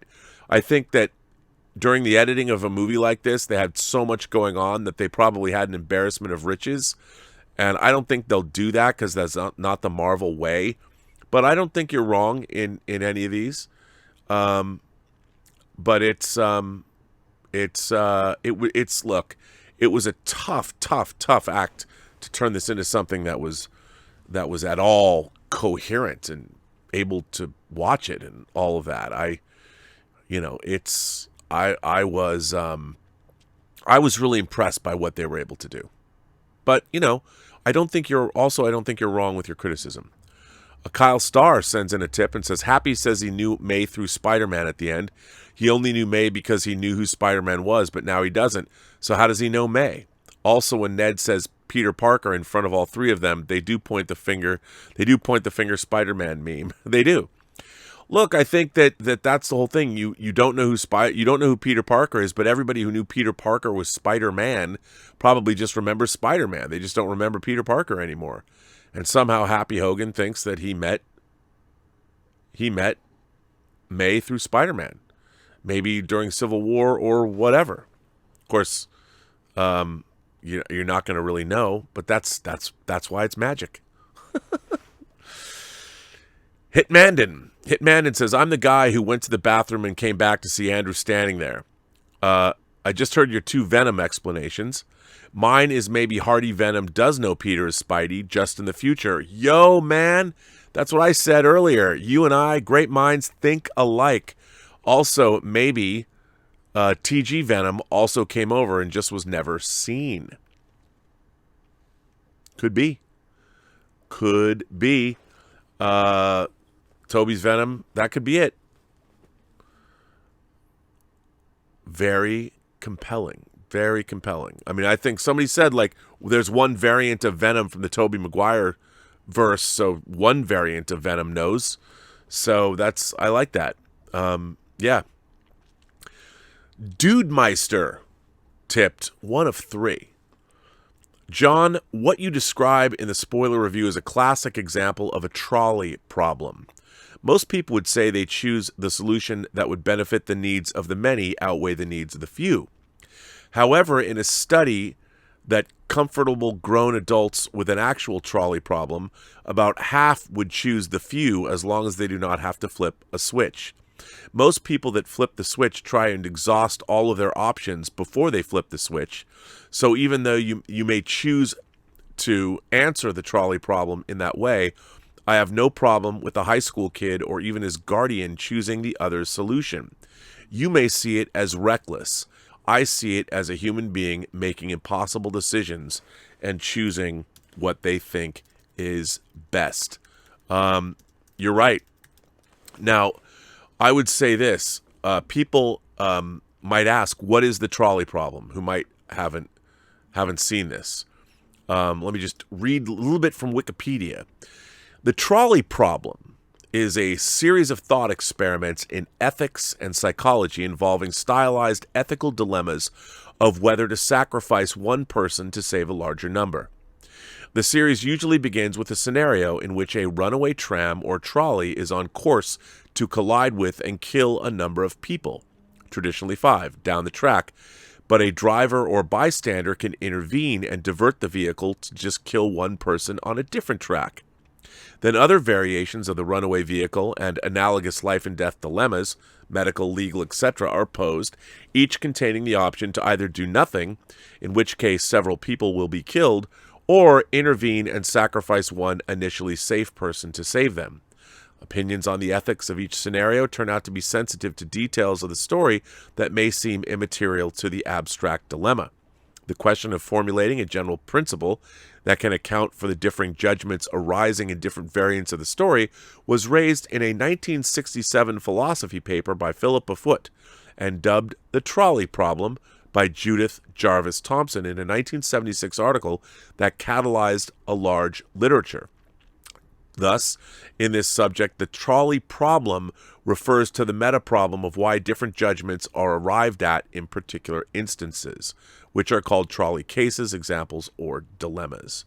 The most basic version of the dilemma, known as the bystander at the switch, or switch, goes, there is a runaway trolley bearing down the railway tracks. Ahead on the tracks, there are 5 people tied up and unable to move. The trolley is headed straight for them. You are standing some distance off the train yard next to a lever. If you pull this lever, the trolley will switch to a different set of tracks. However, you notice there is one person on the side track. You have 2 and only 2 options. 1, do nothing, in which case the trolley will kill the 5 people on the main track. Or 2, pull the lever, diverting the trolley onto the side track, where it will kill 1 person. Which is the more ethical option? Or more simply, what is the right thing to do? That is the trolley problem that we were discussing, that Dude Meister was discussing. For me, I think it's obvious at first. You'd say, well, I want to save the 5 people as opposed to the 1 person. But what if the 1 person was your mother? Or what if the 1 person was your significant other? Or what if the 1 person was your child and the 5 people that were going to die, you didn't know? Very difficult problem to answer. I don't know what to tell you. Maria Espino says, John, could that symbiote left behind be a way to bring back Topher Grace's Venom? Would make sense because we're opening the multiverse. Maybe Tom Hardy's Venom ends up fighting against Topher Grace's Venom. That would be amazing. Well, now all bets are off. Who knows what's going to happen? Crazy. Craig Hurst tipped $20 and said, spoke too soon, John. The chat brought it up and you commented on my $200 super chat. I appreciate your kindness and your content. I don't have much in my life to look forward to on a daily basis, but your show brings a smile to my heart, man. Thank you, John. Craig, I'm sorry to hear that. I want to thank you for supporting the channel, but all I can say is that one of the things that I've learned about YouTube, especially having my own channel and interacting with people over the last 3 years, is that I never know when something I say might be something useful that somebody just happened and needed to hear that day. And to hear from you that the channel makes a difference, it means everything in the world. But remember, I'm not saying that anybody on YouTube channels can help another person out when they're in need. If you ever need somebody to talk to or something, there are ways to reach out to myself or John, and I think we would listen. Sometimes it's hard because there's so many people that try and contact us, but it's nice to hear that this show brings a smile to your heart. And remember, we're all in this together. We are all imagination connoisseurs par excellence, and it's nice to know that the show provides some solace and comfort to you, sir. It means a lot to all of us. Cameron Warford sends in a tip and says, did it bother anyone that Andrew and Toby's Spider-Man suits look way too similar in No Way Home? Andrew's amazing Spider-Man suit was way cooler, in my opinion. I wish they would have all used that one to differentiate all three of them better. His first suit was more vivid and reflective. I got to say, Cameron, I'm with you on that. I like the first suit better. I really do. And you're not wrong. And yeah, I'll say that I will say that you are actually correct, and I kind of wish they did too. I don't know what the legalities of it were, but somebody made the decision to go with the suit that they went with. I don't know what to tell you. What can you do? Well, ladies and gentlemen, boys and girls, gentle beings, kind souls, all of you across the 28 known galaxies, however you identify, I want to thank you for watching these epic Spider-Man No Way Home spoiler reaction questions and companion video. It's great to be back here at the John Campea Show doing some work with John and Kimberly and Ray. I look so forward to the new dynamic, a new year. What a gift we got in this movie. I want to thank you to all of you who support the channel via super chats and tips. I want to thank everybody for their thoughtfulness. And I'll tell you something, you've all given me stuff to think about. Now I have to go rethink my entire you know what? Now I have to go see this movie yet again. And is that such a bad thing? I think not. So I want to thank all of you for watching. Thank you for supporting the John Campea Show. And my name is Robert Meyer Burnett. You can follow me on social media at BurnettRM on Twitter, Robert Meyer Burnett or RM Burnett on Instagram. You can follow me on my own YouTube channel, The Burnett Work, and my show, Robservations, which is entering into its 4th season. And I look forward to seeing all of you back every day, well, 4 days a week, on the John Campea Show. Thanks all very much for watching. And as always, every person you meet has a story to tell that you have yet to hear. And all you have to do is listen. And with that, I'd say to all of you, have a better day.